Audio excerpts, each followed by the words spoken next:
ไม่เกี่ยวกับการเกิดสึนามิปัจจัยที่ทำให้เกิดสึนามินั้นต้องมีแผ่นดินไหวมากกว่า7ริกเตอร์โดยศูนย์เตือนภัยพิบัติแห่งชาติก็มีการเฝ้าระวังโดยตลอดเกี่ยวกับปัจจัยที่ทำให้เกิดแผ่นดินไหวและสึนามิส่วนทางด้านนายจำเริญทิพย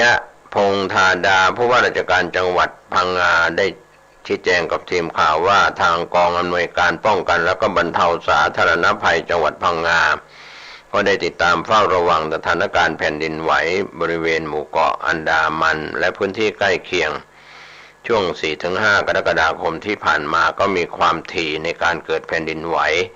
แต่ก็ไม่กระทบต่อประเทศไทยไม่มีรายงานการเกิดคลื่นสึนามิแต่เพื่อเป็นการเน้นย้ำการปฏิบัติและก็เตรียมความพร้อมในการเผชิญเหตุจึงให้นายอำเภอทุกอำเภอยกเว้นอำเภอกระปงแจ้งประสานองค์กรปกครองส่วนท้องถิ่น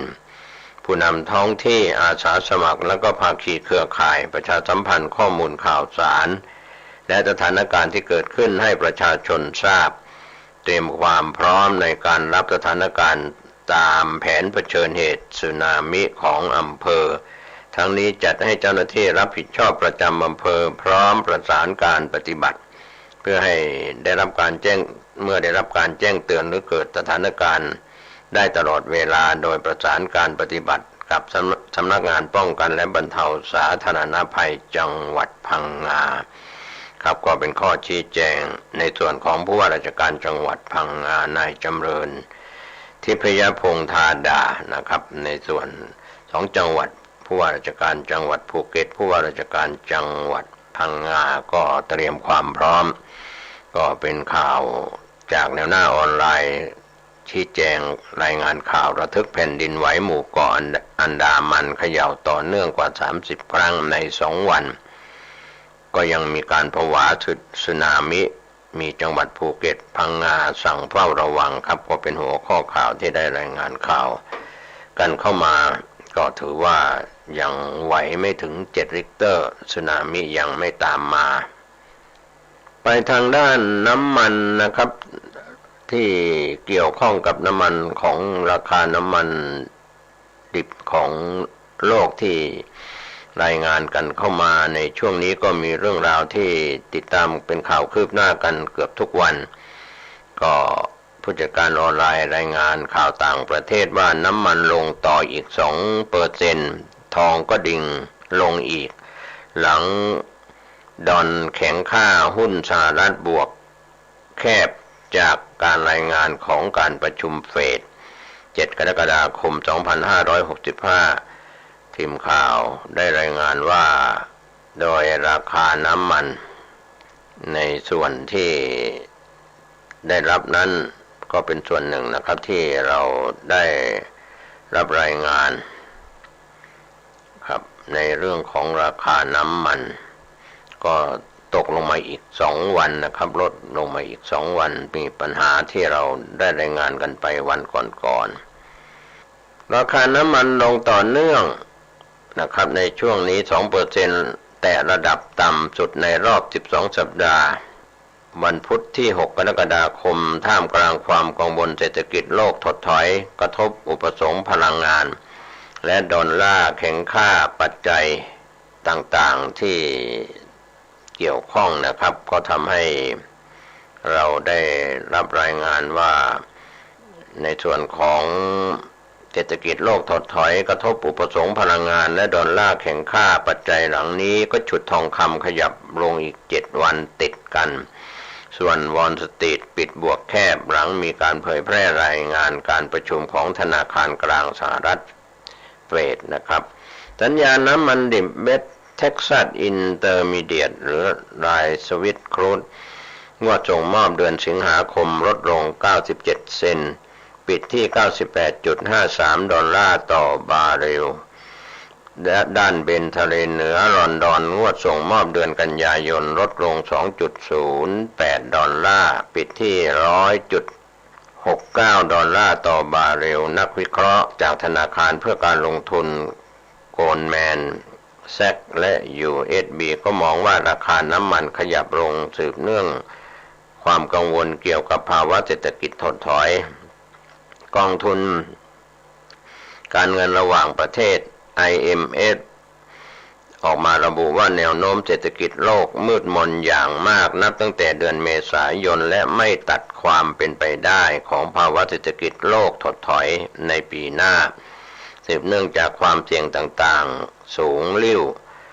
ตลาดพลังงานยังถูกฉุดจากความกังวลเกี่ยวกับมาตรการล็อกดาวน์สกัดโควิดรอบใหม่ในจีน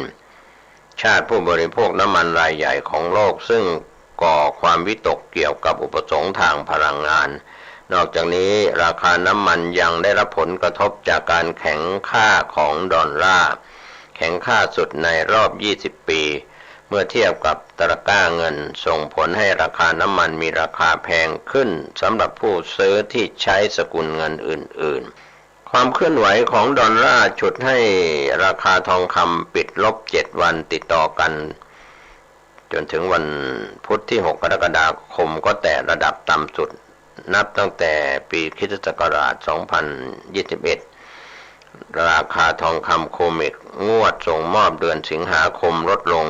27.40 ดอลลาร์ปิดที่ 1,736.50 ดอลลาร์ต่อออนซ์ทางด้านตลาดหุ้นสหรัฐเมื่อวันพุธที่6 กรกฎาคมก็ปิดบวกในกรอบแคบๆนักลงทุนวิเคราะห์ร่องรอยใหม่ๆเกี่ยวกับทางนโยบายอัตราดอกเบี้ยและการต่อสู้กับภาวะเงินเฟ้อของเฟดที่ปรากฏอยู่ในรายงานการประชุมนะครับก็เป็นเรื่องราวข่าวที่เกี่ยวข้องกับน้ำมันดิ่งลงอีก 2% ทองก็ดิ่งลงหลังดอลลาร์แข็งค่าหุ้นสหรัฐบวกแคบจากการรายงานประชุมเฟดนะครับก็เป็นข่าวจากต่างประเทศก็ขอบคุณทีมข่าวที่ได้รายงานข่าวนี้กันเข้ามานะครับก็เป็นส่วนท่านใช้วิจารณญาณในการรับข้อมูลข่าวสารกันอยู่แล้วไปทางด้านข่าวอื่นๆที่มีอยู่นะครับในส่วนของภูมิภาค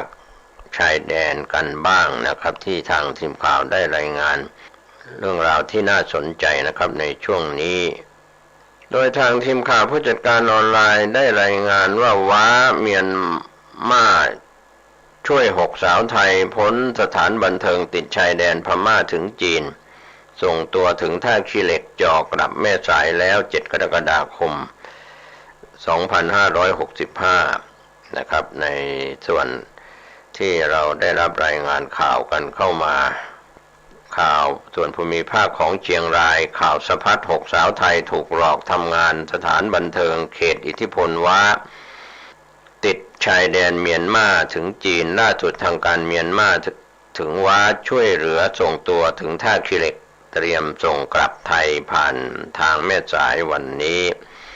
ข่าวคืบหน้ากรณีมีหญิงสาวชาวไทยจำนวน6 คนได้เผยแพร่ทั้งคลิปและภาพนิ่งผ่านโซ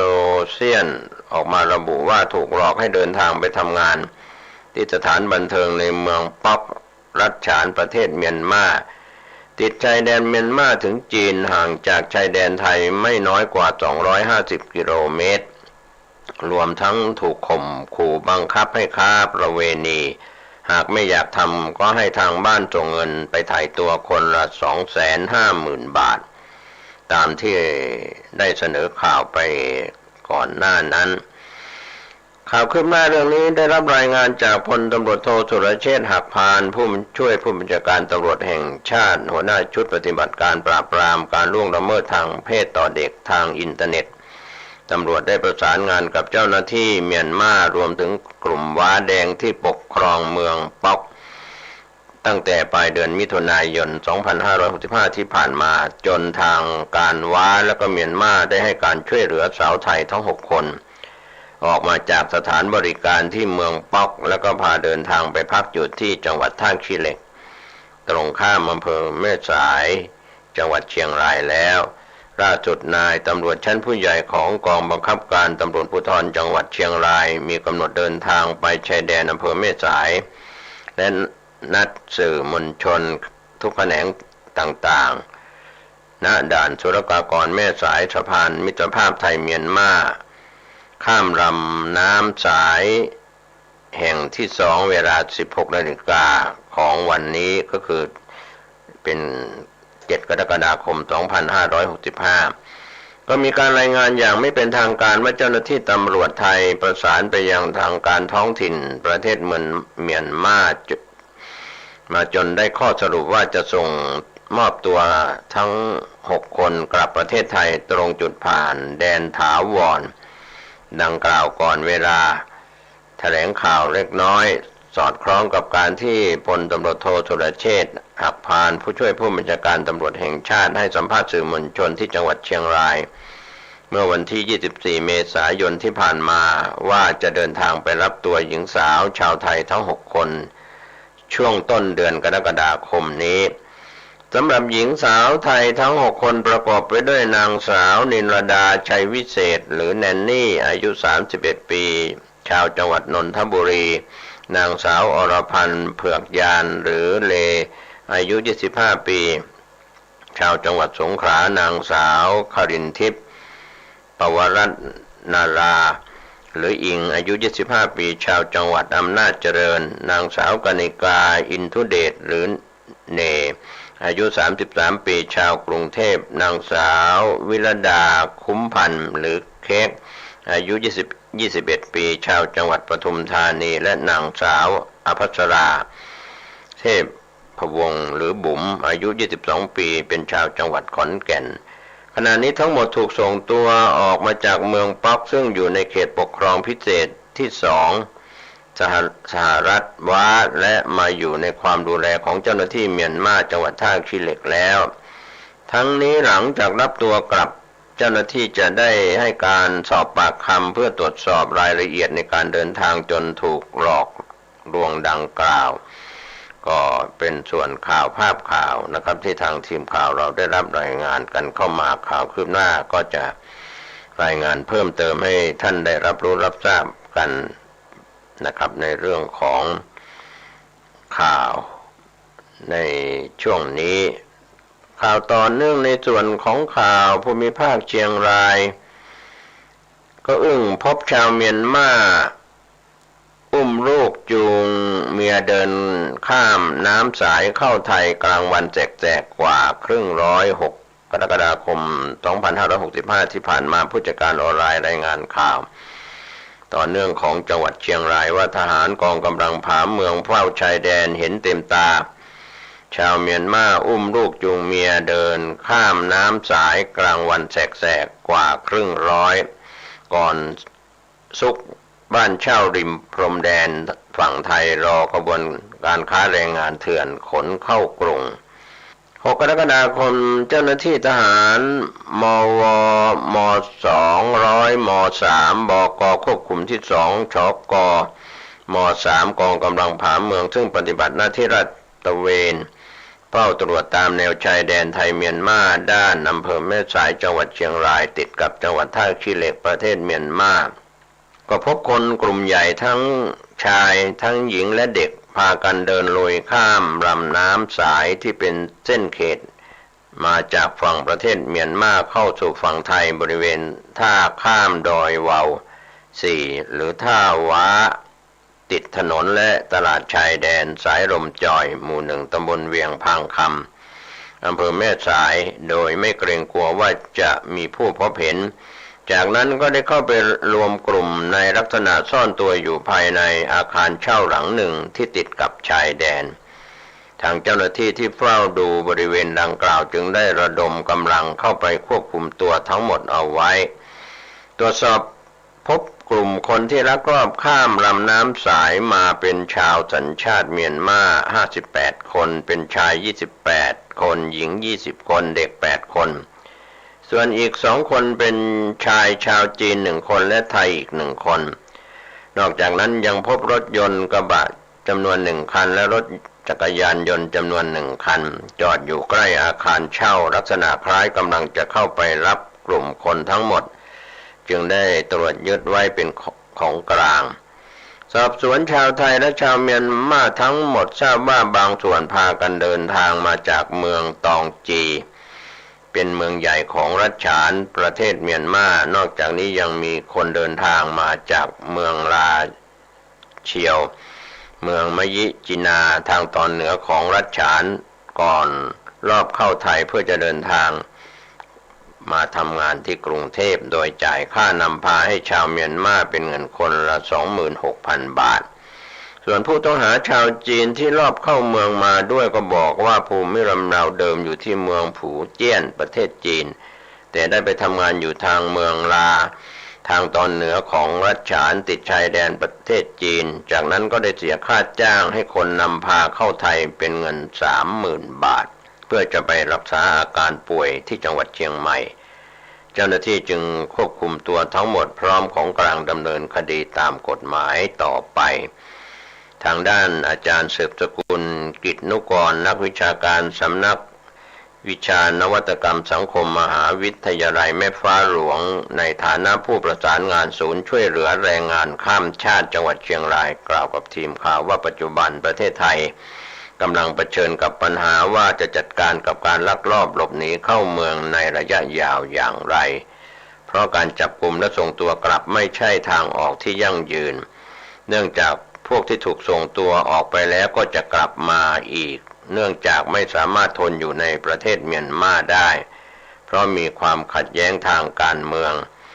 ปัญหาเศรษฐกิจและความรุนแรงจากการต่อสู้ระหว่างรัฐบาลทหารเมียนมากับกลุ่มชาติพันธุ์และระหว่างกลุ่มชาติพันธุ์กันเองก็ขอบคุณข่าวภาพข่าวจากผู้จัดการออนไลน์ที่ได้รายงานข่าวนี้กันเข้ามานะครับก็เป็นผลงานของกองกำลังผาเมืองที่อยู่ตามแนวชายแดนแม่สายตรงข้ามฝั่งพม่าติดกับฝั่งพม่าประเทศเพื่อนบ้านนะครับข่าวคืบหน้าจะได้รายงานให้ท่านได้รับรู้รับทราบกันเพิ่มเติมต่อไป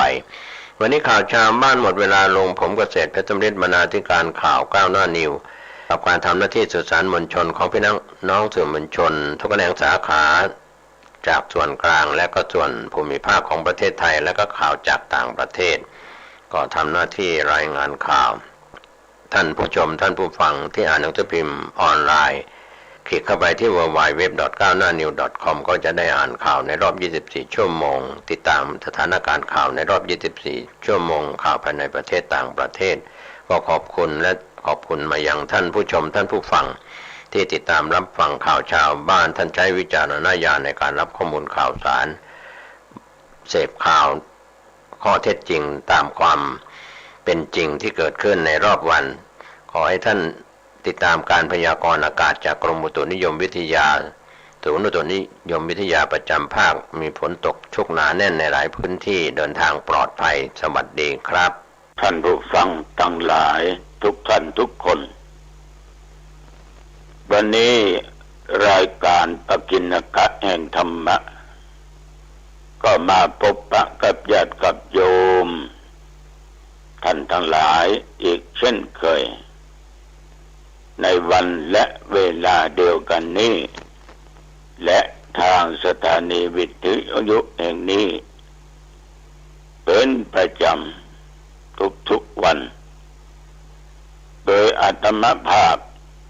สาธุเจ้าวัดหนองตองหางดงจังหวัดเชียงใหม่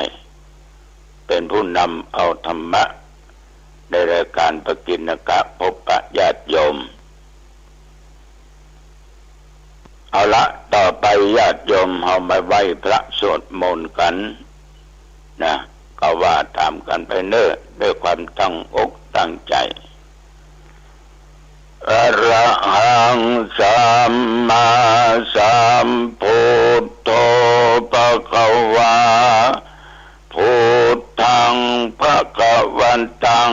อภิวาเทมิกราบพระพุทธสวากขาโตภะคะวะตาธัมโมธัมมังนัมมัสสามิกราบพระธรรมสุปฏิปันโนภะคะวะโตสาวกสังโฆสังฆังนัมมามิกราบพระสงฆ์ ต่อไปกล่าวคำนมัสการพร้อมๆกันไปนะโมตัสสะภะคะวะโตอะระหะโตสัมมาสัมพุทธัสสะนะโมตัสสะภะคะวะโตอะระหะโตสัมมาสัมพุทธัสสะนะโมตัสสะภะคะวะโตอะระหะโตสัมมาสัมพุทธัสสะพุทธังสรณังคัจฉามิธัมมังสรณังคัจฉามิสังฆังสรณังคัจฉามิทุติยัมปิพุทธังสรณังคัจฉามิตุติยัมปิธัมมังสรณังคัจฉามิตุติยัมปิสังฆังสรณังคัจฉามิตติยัมปิพุทธังสรณังคัจฉามิตติยัมปิธัมมังสรณังคัจฉามิตติยัมปิสังฆังสรณังคัจฉามิกรมอุตุประกาศว่า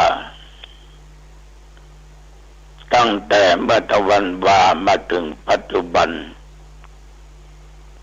ก็มีฝนตกเล็กน้อยหมอกแผ่นดินลายหมอกรำคาญแต่เวลานั้นก็ประมาณทุ่มกว่าฝนตกลงมาญาติโยมพอออกไม่ออกคืนที่ผ่านมานั้นได้มีโอกาสรับนิมนต์ไปงานข่าวดำที่บ้านต้นพึ่งอำเภอสันกำแพงจังหวัดเชียงใหม่บ้านต้นพึ่งเนี่ยเอาไปถึงสี่แยกสันกำแพงบ่อสร้างเนาะเอาก็เลี้ยวขวาไปทางสันกำแพงสายเก่าไปได้สักอึดใจเนี่ยเป็นจะบอกว่าบ้านต้นพึ่งก็เลี้ยวซ้ายเข้าไปญาติโยมทั้งหลายบ้านต้นพึ่งมีญาติมีโยมอยู่ประมาณ80 กว่าหลังคาเรือนแต่บางบ้านก็หัวบ้านบันไดอลังการใหญ่โตเมื่อไปถึงในงานข่าวดำนั้นก็มีหน่วยคัดกรองตลอดได้ปะญาติโยมมากหน้าหลายตาเพราะตัวเจ้ามารอที่ปากกองนำเข้าไปกองมันแคบรถเข้าลำบากออกลำบากต้องขออนุโมทนาต่อท่านสาธุเจ้าคือตะวันบานเนี่ยตัวเจ้าวัดต้นพึ่งหลวงพ่อเจ้าคณะตำบลเลขาและเจ้าวาดวัดหนองคงเป็นเจ้าภาพก็เรียกว่าทวารนี้ตัวเจ้าทั้งนั้นเป็นเจ้าภาพแต่มาก็ต้องมานึกว่าทุกอย่างมันเกิดมีมาแต่เหตุเพราะว่าเอาได้อะไรอย่างทำอะไรอย่างมันก็ต้องมาจากเหตุจึงได้งานได้การได้ทุกสิ่งทุกอย่างเพราะมาจากเหตุทั้งนั้นเหตุปัจจโยเหตุมันเป็นปัจจัยที่นำสิ่งที่เอาได้ขึ้นมาแต่มาก็มานึกถึงบุคคลที่ตายอายุได้94 ปีเป็นเล่าเป็นบอก เป็นอู้จ่าว่าพอออกคนเนี้ยเป็นคนหุ่มบัดหุ่มบ้านะไปวัดไปว่าไปช่วยตุเจ้ากวาดวัดออกคือเยื่อแปลงนั้นแปลงนี้ไปตลอดถ้ามันเป็นอย่างนี้ญาติโยมก็บ่ต้องสงสัยว่าทำไมตุเจ้าไปเป็นเจ้าภาพ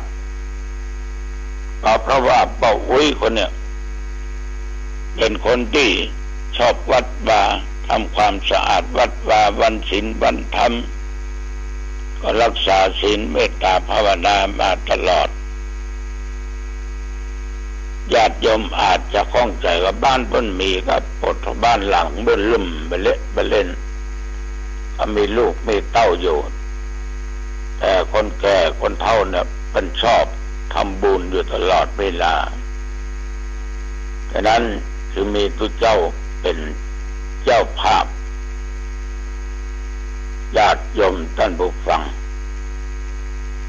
อาจารย์ได้บางงานเนี่ยมีกระตุเจ้าเป็นหมู่ถึงเน้นถึงตุจะเป็น10 กว่าองค์เป็นงานญาติโยมที่ถึงแก่กรรมที่ตายก็จะรู้ได้ว่าเพราะคนตายนั้นเป็นคนที่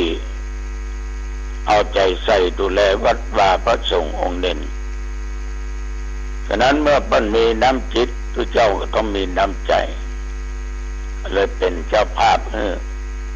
แต่บางที่บางแห่งก็ยังว่ามีพระพุทธเจ้าเป็นเหลืองหะเลือนน้ำก็ด้วยสาเหตุดังที่กล่าว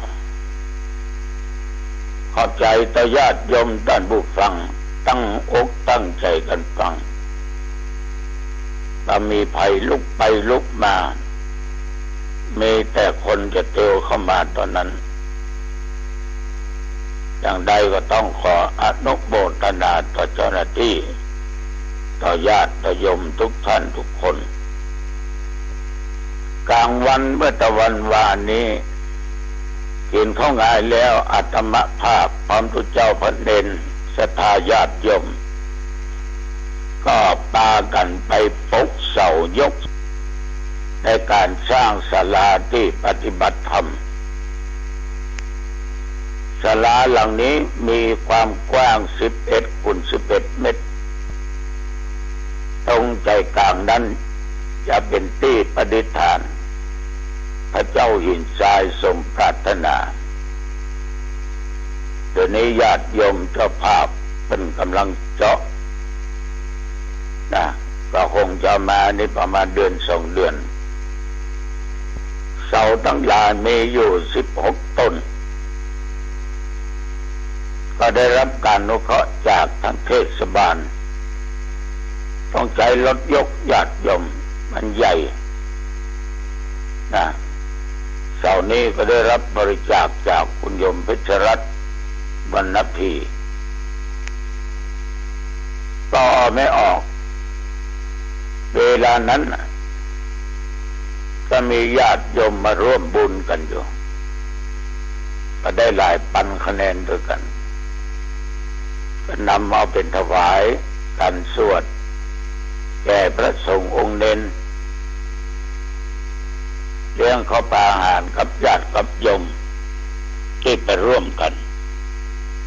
ก็ต้องขอขอบใจเป็นอย่างมากศาลานั้นจะสร้างเสร็จเป็นที่ทำบุญของญาติของโยมหรือว่ามีกิจกรรมจะต้องปฏิบัติธรรมก็ไปนอนทับที่หันใดอันนี้ก็จึงขอเจริญพรรับทราบเมื่อมาถึงตอนเย็นทางพัฒนาชุมชนท้องที่เจ้าหน้าที่ปลัดก็บอกว่าวันนี้ท่านรองผู้ว่าการจังหวัดเชียงใหม่คุณวรยานจะมากราบมาพบหลวงพ่อเจ้าหน้าที่มาก่อนละสำนักพุทธก็มาอย่างก็มาประมาณ4 โมงเย็นว่าเล็กน้อยท่านลองมา ประโยคที่ได้มาปรึกษาหารือได้อู้จากันก็คือการซ่อมบ้านและแต่งบ้านก็ได้บอกท่านรองว่าที่มันคลาคาซังกันเนี่ยเพราะด้วยเหตุและด้วยผลมันประแจมแก้งมันยังขาดเคลื่อนกันอยู่ฉะนั้นงานต่างๆเนี่ยน่าจะสำเร็จไปแล้วก็เล่าเรื่องของหางดงให้เพิ่นฟังว่าอีกวัน2 วันในศาลาเขาจะทำแล้วทุกคนก็มีความมั่นใจคือธรรมาภาพเนี่ยได้ประชุมหน่วยงานองค์กรที่ใกล้ชิดเช่นกำนันผู้ใหญ่บ้านเปิ้นตลอดจนเทศบาลหน่วยงานทางอำเภอจนราชการเขาจะต้องมีส่วนร่วมกันมีส่วนร่วม ญาติโยมทั้งหลายก็ได้อู้จากันนักจนพอจะ6 โมงเย็นสรุปความท่านลองฟังแล้วก็เลยเจริญพรว่าญาติโยมก็กลับได้แล้วค่ำแล้วตุลุงจะอาบน้ำ ท่านรองบอกว่าตลอดเจ้าหน้าที่ก็ลากลับแล้วก็อาบน้ำอาบท่าได้สมบึกสมเมื่อออกดังที่กล่าวอย่างก็ตามญาติโยมถ้ามีความตั้งใจจะทำนั้นจะทำนี้ถ้ามีความตั้งใจพอใจมันก็จะสำเร็จผลได้มีแต่ความตั้งใจและปัญญาประธรรมนั้นจะก้าวไปทางหน้าได้ยากเมื่อมีความพึงพอใจแล้วก็ถ้าตั้งใจทำมันจะบรรลุตามเป้าหมายได้วันนี้รองผู้ว่าเจ้าหน้าที่พัฒนาชุมชนจังหวัดขอของดีจะมาก็ตอบว่าให้ไปแล้วตั้งแต่เริ่มมานั่งเก้าอี้นี่ตุลุงก็ของดีไปแล้วทุกสิ่งทุกอย่างลองทบทวนว่าของดีของขลังนั่นคืออะไรอย่างก็คือเรื่องของธรรมะที่ได้บอกตั้งแต่เรื่องสติเรื่องปัญญาเรื่องของอิทธิบาททั้ง4เรื่องความสมัครสมานสามัคคีเรื่องการทำงานต้องมีความอดทนอดกลั้นเรื่องการมองคนว่าคนนอนถึงวันเนี่ยมันทุกข์ก็มองเปิ้นก็เลยบอกว่ามองคนในแง่ดีหมดอย่าได้มองเอาความชั่วของเขามนุษย์คนเราเกิดมาทุกคนนั่นใครก็ไม่อยากเจอตัวเองเป็นคนชั่วคนเลวแต่เพราะกรรมเพราะเวรมันจึงเป็นอย่างนั้นอันความพอดีของเขาจะได้ไปนึกไปคิดมันจะขี้เหล้ามันก็มีดีอยู่ขี้ลักขี้จกมันก็มีดีอยู่มันก็เหมือนกับว่าผลไม้บางครั้งก็พอทั้งนอกมันเสียแต่ทั้งในมันสดใสยังกินได้ทานได้มองคนหรือมองลึกๆถ้าไปมองว่าจังเนาะคนเนี้ยกินเหล้าถึงวันกินลักขี้จกอย่างหันหน้าเมื่อใดเขาก็เป็นทุกข์ได้ยินเสียงเขาก็เป็นทุกข์บะที่เราละจังเนาะดีประเดี๋ยวจ้องตามองโดยที่เรียกว่าไปพอเปิ้นด้วยความจงเกลียดจงจังดีประเดี๋ยวเกิดเรื่องนะฉะนั้นถ้าไปทางที่ดีเนี่ยเขาจะมีความสุขเขาจะมีความสุขถึงมันเมาอย่างนี้ก็สิ่งดีก็มีกว่างานมีก็ช่วยงานคนโต๊ะตั้ง งมานั่งเก้าอี้ช่วยแม่บ้านมันต้องมีดีถ้ามองในสิ่งที่ชั่วร้ายคนอื่นนั่นนะตัวเองกับทุกข์พบทีไรได้ยินเสียงว่าใด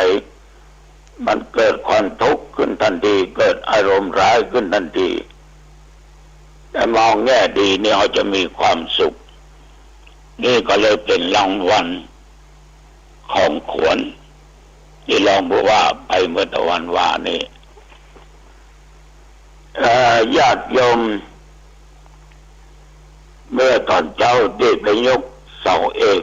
เป็นศาลามีญาติโยมที่เป็นศรัทธาแต่ว่าไปอยู่ที่อื่นปนุข่าวเพิ่นก็มาคนนี้ชอบปฏิบัติธรรมทำบุญสุนทานอยู่บ่ขาดตะวาก็มาร่วมบุญเพิ่นก็ได้ถามเรื่องการรักษาอุโบสถศีลก็ได้ตอบไปแบบย่อ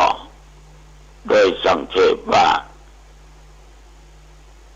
อุโบสถเนี่ย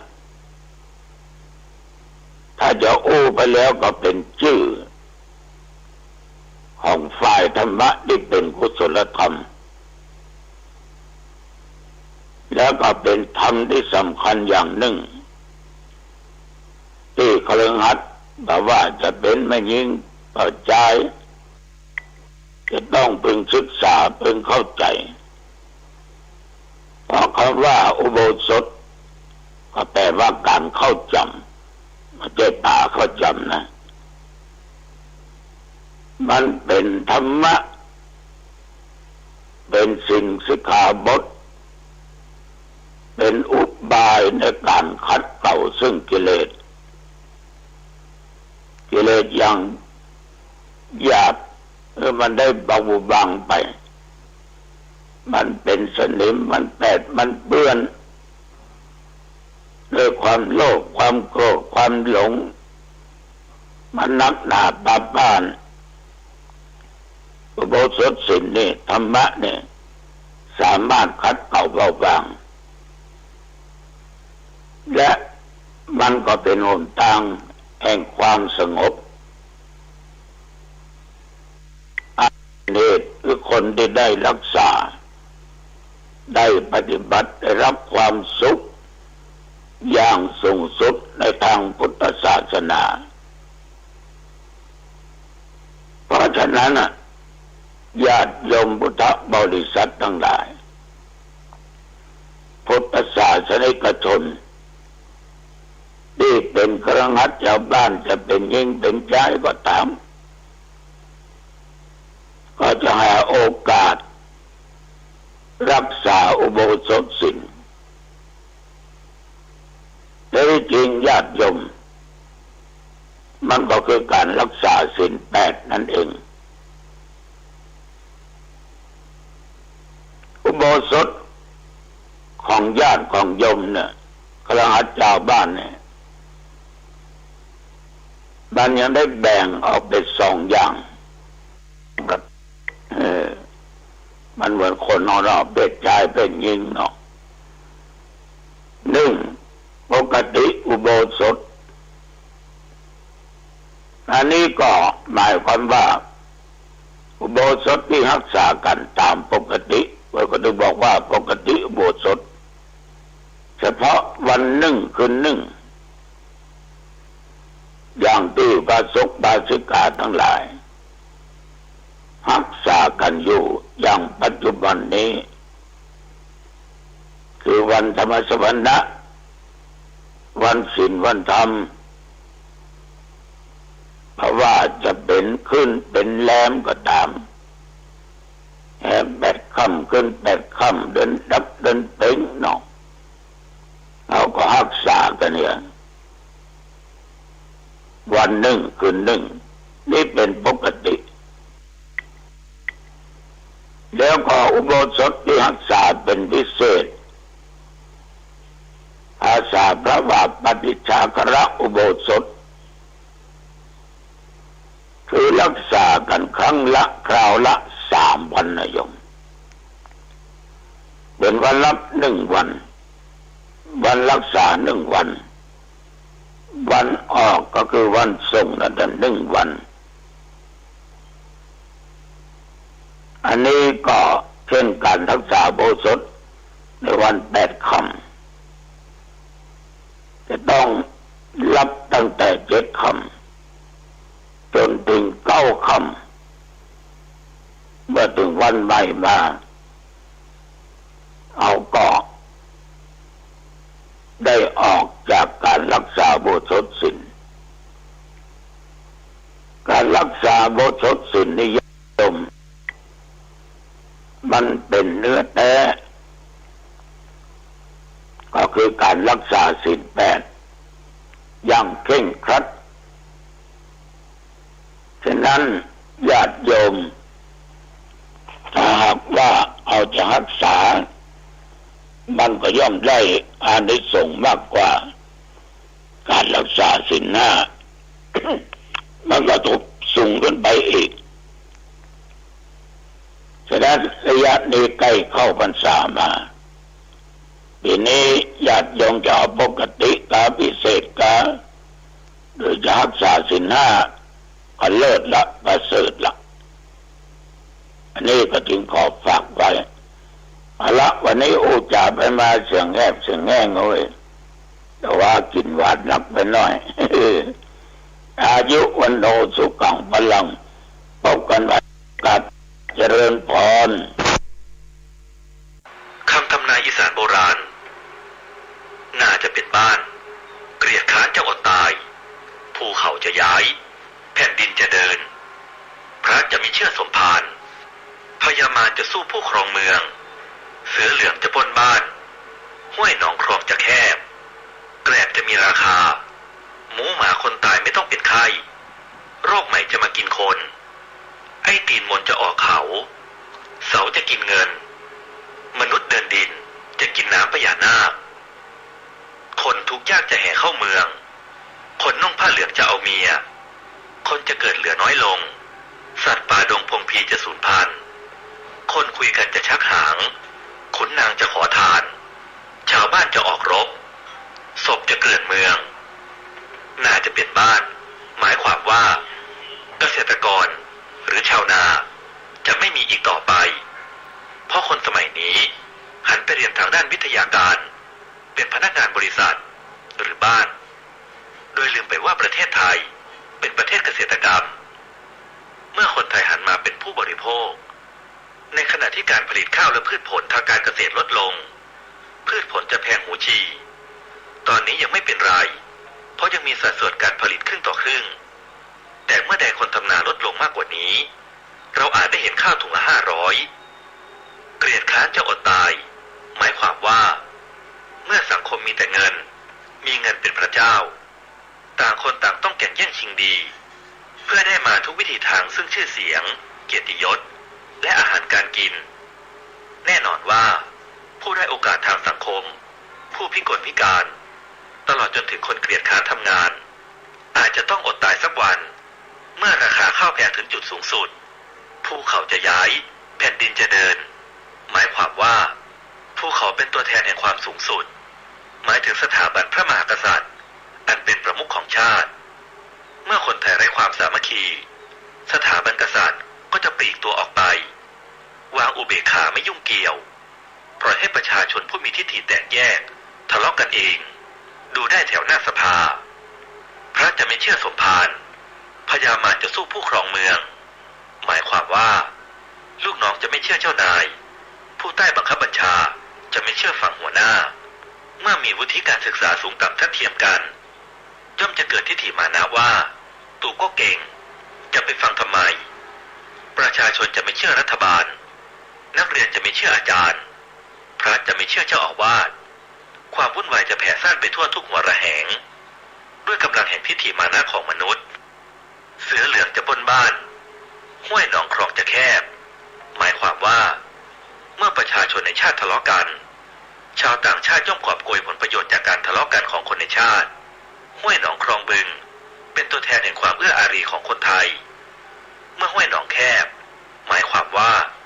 คนไทยจะไม่เอื้ออารีต่อกันเหมือนเดิมเมื่อต่างฝ่ายต่างมีทิฐิมานะไม่ยอมลดลาวาสอกันเพราะกลัวเสียหน้าความหายนะย่อมมาเยือนแกรบจะมีราคาหมายความว่าแกรบหมายถึงคนชั้นต่ำมีวุฒิการศึกษาแต่ไม่มีหัวคิดไร้สำนึกรับผิดชอบต่อสังคมอาศัยอำนาจของตนเองเป็นใหญ่ครองบ้านครองเมืองโดยไม่สนกฎหมายไม่สนหลักประชาธิปไตยไม่สนใจความเดือดร้อนของใครอาศัยทิฏฐิของตนเองเป็นใหญ่สร้างเครดิตให้ตัวเองความหายนะย่อมมาเยือนหมูหมาจะตายโดยไม่เป็นไข้โรคใหม่จะมากินคนหมายความว่าเมื่อเกิดภาวะโรคร้อนเชื้อโรคที่หลับไหลอยู่ใต้ดินเป็นเชื้อโรคโบราณสมัยยุคดึกดำบรรพ์ย่อมกลับมาระบาดอีกครั้งฆ่าชีวิตของผู้คนในทันทีโดยไม่มีอาการป่วยดังที่เราได้ยินได้ฟังกันในปัจจุบันไอ้ตีนมนจะออกเขาหมายความว่าอันนี้ไม่รู้ความหมายแต่เท่าที่คิดดูน่าจะหมายถึงคนที่มีความสามารถทนเห็นบ้านเมืองวุ่นวายไม่ไหวจึงต้องออกมาแก้วิกฤตชาติเพราะตีนมนเป็นสัญลักษณ์ของเท้าของคนที่มีความคิดและมีความสุขุมด้วยปัญญาเสาจะกินเงินหมายถึงตู้ ATM มนุษย์จะเปลี่ยนไปจากการใช้เบี้ยในสมัยก่อนมาเป็นแบบ e-money แทนระบบเงินที่ใช้คอมพิวเตอร์เป็นหลักมนุษย์เดินดินจะกินน้ำพญานาคหมายถึงสึนามิคนทุกข์ยากจะแห่เข้าเมืองก็เห็นกันอยู่คนผ้าเหลืองจะเอาเมียอันนี้เห็นประจำคนเกิดจะเหลือน้อยด้วยการคุมกำเนิดคนคุยกันจะชักหางหมายถึงการยกหางหรือการยกตนข่มท่านเมื่อมีความรู้แน่นอนว่าย่อมต้องมีการอวดโอ้ดูถูกคนอื่นที่ต่ำต้อยกว่าตนขุนนางจะขอทานหมายถึงข้าราชการดีๆจะต้องถูกปลดข้าราชการเร็วๆจะถูกบรรจุคนดีไร้ที่พึ่งพิงชาวบ้านจะออกรบศพจะเกลื่อนเมืองหวังว่าข้อสุดท้ายคงไม่จริงและคุณล่ะครับมีความคิดเห็นยังไงกับคำทำนายของคนโบราณภัยพิบัติทำนายฉบับลาวคงจำกันได้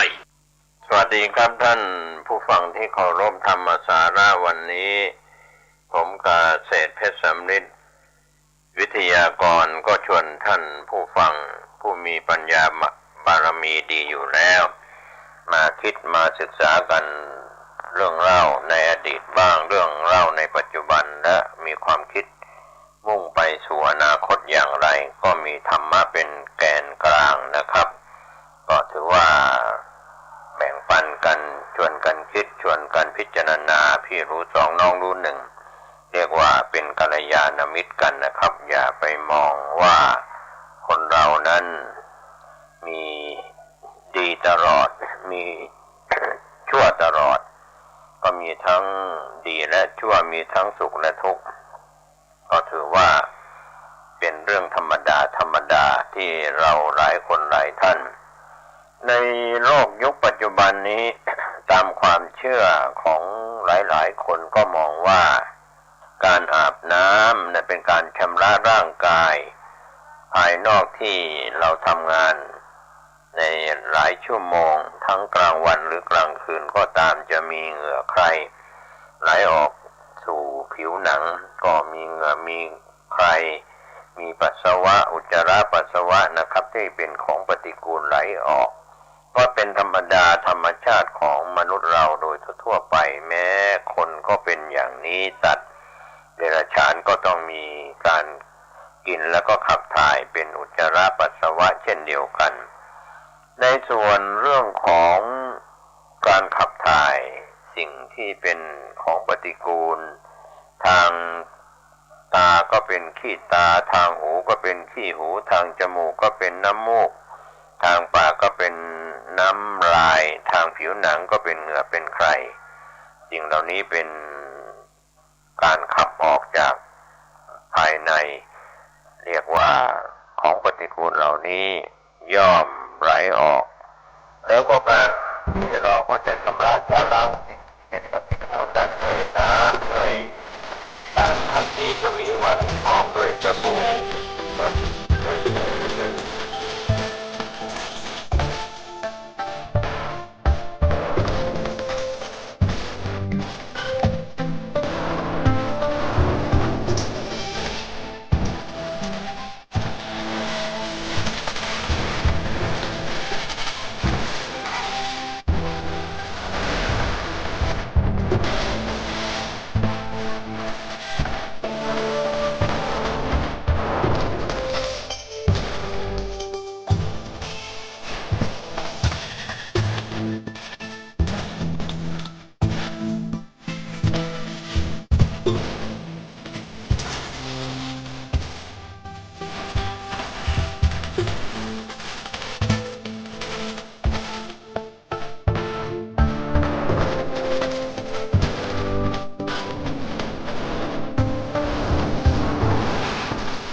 เวลา4 โมงถึง5 โมงนู่น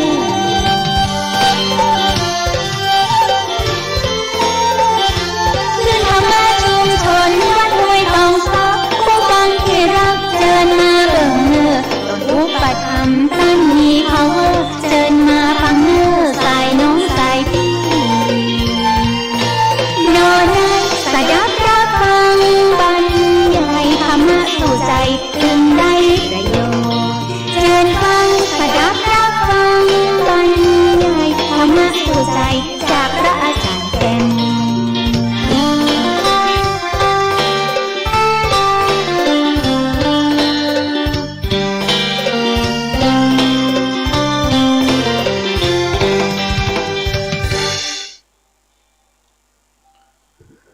ยอมมือสา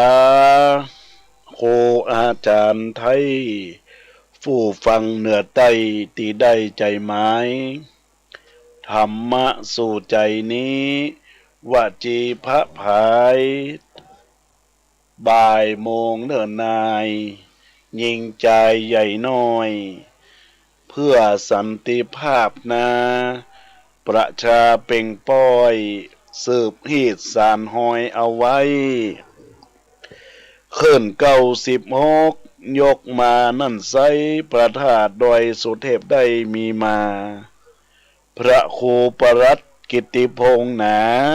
พระอาจารย์แก่นนาขอจะเล่าอ้าง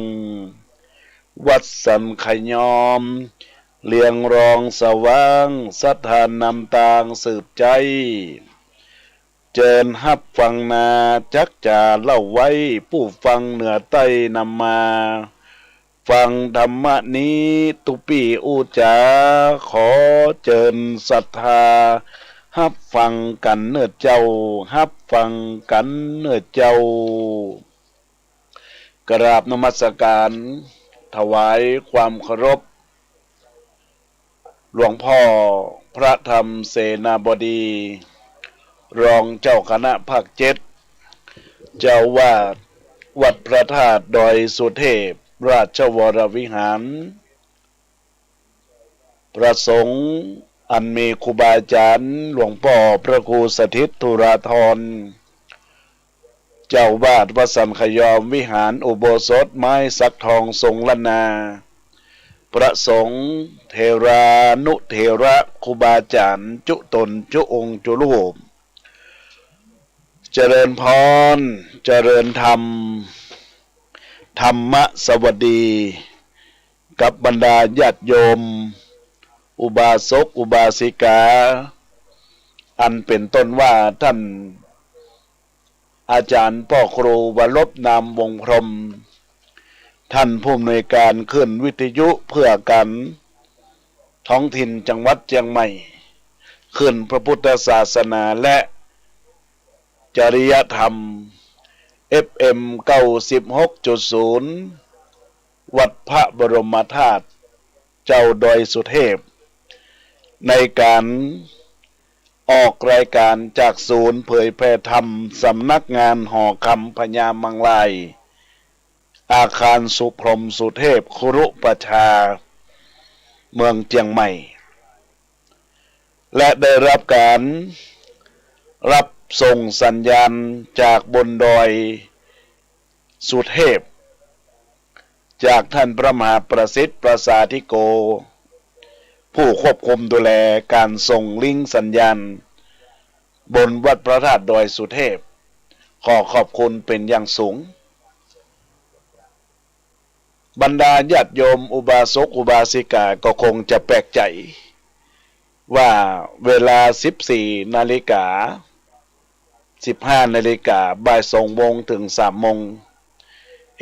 มันเป็นเวลาของท่านพระมหาประสิทธิ์ธรรมาภินันโทท่านเจ้าวาดวัดจังกำอำเภอปะซางจังหวัดละปุนเปิ้นไปในหาซึ่งตะวันนี้ได้รับการส่งจากเมสเซนเจอร์มาเฮือทางอัตมาภาพเอื้อนเอ่ยเจริญพร ในส่วนของรายการวันนี้ขอให้ทางอัตมาภาพได้จัดรายการเนื่องโดยว่าวันนี้และวันพรุ่งนี้จำนวน2 วันเปิ้นได้เดินทางไปที่อำเภออมก๋อยจังหวัดเชียงใหม่แล้วจะไปต้าสองยางที่อำเภอตากก็คงจะออกอมก๋อยไปลีก็ออกต้าสองยางไปเมืองอำเภอตากจังหวัดตากอำเภอต้าสองยางนี่นะก็คงจะไปทำบุญสุนทรทานแต่ว่านี้ก็เป็นที่ปลื้มอกปลื้มใจกับเปิ้นตัวเปิ้นได้นำคณะศรัทธาญาติโยมอุบาสกอุบาสิกาเอาหลายรถหลายการรถตู้เป็นนิมนต์ที่เปิ้นได้จัดทัวร์บุญทัวร์กุศลทั่วไทยเมืองเชียงใหม่นี้แต่ไปละแวกแค่บริเวณจังหวัดลำปางหรือว่าจะใดนะญาติโยมทั้งหลายก็ได้มาบอกกล่าวส่งปน้องว่าส่งรูปภาพกับการที่ไปลำปางไปตากทดแทนในส่วนของสายทานบุญศรัทธาลำปูนเชียงใหม่สู่ลำปางนี่นะญาติโยมทั้งหลายก็ไปหลายจุดเนาะแต่ว่านี้ก็ได้ส่งรูปมารถหลายกันเรียงแถวเป็นกระบวนธรรมเนี่ยศรัทธาก็บอกว่าโควิดอย่างสักอย่างละตอนนี้เปิดแต่ก็ระมัดระวังกันในส่วนของการเป็นอยู่ของตัวเฮาในญาติโยมและท่านทั้งหลายก็เลยไลน์มาให้อาตมาภาพส่งข้อความมาให้จัดแตนกรรมแรกรายการกันอาตมาภาพก็จัดวันพฤหัสบดีและวันศุกร์เวลาบ่าย3 โมงถึง4 โมงก็แลกกันเนอะญาติโยมทั้งหลายเพื่อพยายามปรับในส่วนของการรับฟังในโอกาสนี้ตัวเองแต่ว่านี้ก็เป็นที่ปลื้มอกปลื้มใจกับบรรดาคณะศรัทธาญาติโยมโดยการนำของแม่ไม่ศรีวิชัยบ้านศรีบุญเรืองตำบลป่าไผ่อำเภอสันทรายจังหวัดเชียงใหม่ได้ทัวร์บุญมาหลายรถกันรถตู้เข้ามาที่วัดสันขยอมพร้อมด้วยแม่ล่าศรีวิชัยบ้านไร่ตำบลป่าไผ่อำเภอสันทรายจังหวัดเชียงใหม่นำคณะมาเป็นดีปลื้มอกปลื้มใจญาติโยมก็ปากันมาเพื่อที่สร้างบารมีธรรมในการถวายเตียน9 วัดเปิ้นก็ไป9 วัดวัดที่1ก็มาที่วัดสันขยอมวิหารอุโบสถไม้สักทองในเวลาก่อน8 โมงเปิ้นก็นัดอาตมาภาพว่า6 โมงจะออกจากบ้านอาตมาก็เตรียมสถานที่กับพระสงฆ์องค์เจ้าในการต้อนรับคณะทัวร์บุญทัวร์กุศลของแม่ล่าศรีวิชัยแล้วก็แม่ใหม่ศรีวิชัยผู้ที่นำบุญมาญาติโยมทั้งหลายศรัทธาเพิ่นนักถ้าถึงว่า4 กันลำรถก็40 คนเต็มวิหารญาติโยมทั้งหลายก็อนุโมทนาขอบคุณอย่างบุญกุศลที่แต่ตั้งอกตั้งใจแล้วก็ยังใส่บาตรใส่บาตรหยาดน้ำหมายตาลตัวถวายเตียนก็ยังใส่บาตรปัจจัยใส่บาตรข้าวน้ำพิกอาหารโภชนาอาหารพระเจ้าประสงค์ในวัดสันขยอมได้ครบได้ฉันก็เป็นดีเป็นที่ได้อนุโมทนาในส่วนกุศลของคุณโยมแม่ใหม่ ศรีวิชัยคุณโยมแม่ล่าศรีวิชัยมาณโอกาสนี้ตัวในญาติโยมละตั้งหลายญาติโยมสาธุชนพุทธบริษัทตั้งหลายช่วงนี้ก็เป็นช่วงที่ญาติโยมก็ป้ากันไปตามเตียนทุกที่ทุกทางไปสร้างบารมีธรรมอย่างคณะของแม่ใหม่ก็พร้อมด้วยแม่ล่าพร้อมคณะจากบ้านศรีบุญเรืองเนี่ยญาติโยมตั้งหลายบ้านให้ศรีบุญเรืองนี่นะก็ได้ไปหลายที่เริ่มแรกก็บ้านวัดสันขยอมแล้วก็ไปสู่บ้านปะเดือวัดปะเดือสระปีแล้วก็ไปวัดหนองปะขอเมืองละปุนไปวัดบันแจมไปวัดดอยขมอแล้วก็ออกมาตังดอยสะเก็ดแล้วก็มีแม่ห้วยห้องไข่ตัวเนาะก็อันนี้ถือว่าเป็นบุญเก้าวัดของคุณโยมแม่ล่าแม่ใหม่ศรีวิชัยบ้านศรีบุญเรืองก็คงจะอิจจะหิวกับแม่โมโหว่าฟังรายการก็วันนี้เดี๋ยวท้ายรายการก็เอื้อนจากกันเนอะแม่เนอะได้นำบุญใหญ่ปากันไปกันนักกันหลายสร้างสมบารมีธรรมคือกับตนตัวคือได้อยู่เย็นเป็นสุขปราศจากทุกโศกโรคภัยในช่วงเทศกาลปีใหม่เทศกาลเข้าพรรษาในปีพุทธศักราช 2565 ที่เป็นการเกิดในญาติโยมและท่านทั้งหลายก็ขอบอกกล่าวกับบรรดาศรัทธาญาติโยมสาธุชนพุทธบริษัททั้งหลายในโอกาสนี้ญาติโยมสาธุชนทั้งหลายก็ได้ร่วมบุญในเทศกาลไปแล้วก็จะได้ประกาศในช่วงเข้าพรรษาญาติโยมทั้งหลายอาตมาภาพก็จะได้เป็นผู้เทศในรายการพระวันพระตลอดพรรษาประจำปี 2565 ถ่ายทอดเสียงอากาศจากทางสถานีวิทยุ 96.0 เมกะเฮิรตซ์เวลา 19:30 นาทีแล้วก็21 นาฬิกาโดยประมาณแล้วก็มีการบอกบุญบอกกุศลกับการที่จะได้แสดงธรรมออกรายการธรรมะอันวันที่13 กรกฎาคม 2565 ก็มีท่านพระมหาวิษณุจารุธรรมโมวัดเจ็ดลินตรงกับวันอาสาฬบูชาวันที่21 กรกฎาคม 2565 แรม 8 ค่ำเดือน 10ท่านพระครูปรัตถนงชยาพรโนวัดโบสถ์น้ำดิบจังหวัดละปุนวันที่28 กรกฎาคม 2565 แรม 15 ค่ำเดือน 10พระมหาอำนวย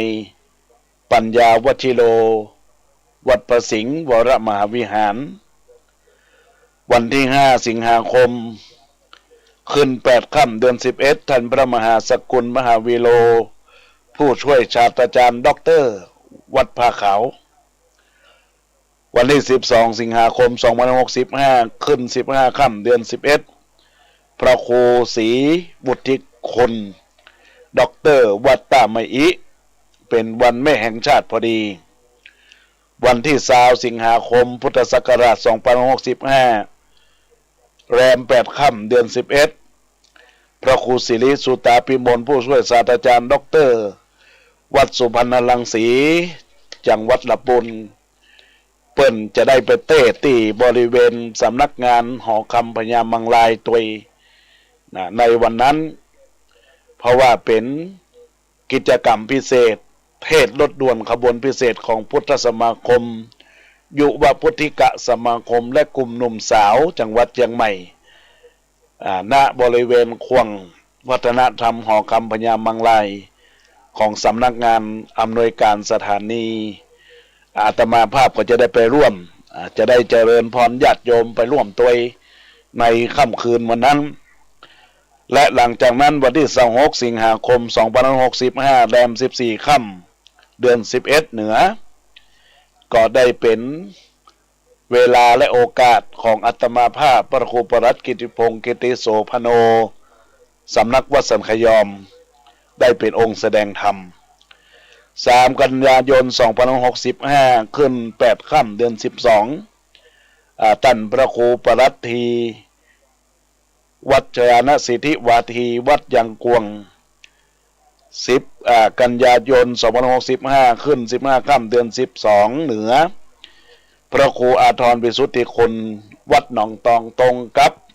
12 เป่ง18 กันยายน 2565 แรม 8 ค่ำเดือน 12 พระมหาสมบัติชาวนะเมธีวัดผาบ่อง15 กันยา 2565 แรม 15 ค่ำเดือน 12 พระมหาประสิทธิ์ธรรมาภินันโทวัดจังกำจังหวัดละปุนวันที่ 3 ตุลาคม 2565 ขึ้น 8 ค่ำเดือนเกียงพระครูสิริบรมธาตุพิทักษ์ผู้ช่วยศาสตราจารย์ด็อกเตอร์เจ้าวาดวัดอินทขินสะดือเมืองเจ้าคณะตำบลพระสิงห์10 ตุลาคม 2565 ขึ้น 15 ค่ำเดือนเกียงเป็นหลวงพ่อในวังพระครูวิสิตศิลาภรณ์วัดวังสิงห์คำวันออกพรรษาพอดีและบรรดาญาติโยมสาธุชนพุทธบริษัททั้งหลายการที่อาตมาภาพได้น้อมประกาศเจริญพรกับบรรดาญาติโยมในครั้งนี้ก็เจริญพรญาติโยมจะไปเป็นเจ้าภาพพระสงฆ์องค์เจ้าองค์เทศท่านใดก็เจริญพรได้แต่ว่าในส่วนของอาตมาภาพวันที่26 สิงหาคม 2565 ซึ่งอาตมาภาพเป็นองค์เทศ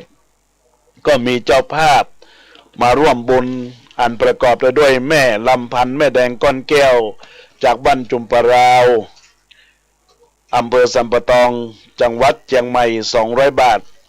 แม่ไม้ศรีวิชัยร่วมถวายกันเทศ260 บาทอันนี้บ้านประไพบ้านให้อำเภอสันทรายแม่ล่าศรีวิชัยบ้านให้ตำบลประไพอำเภอสันทรายพร้อมครอบครัวได้ร่วมทำบุญ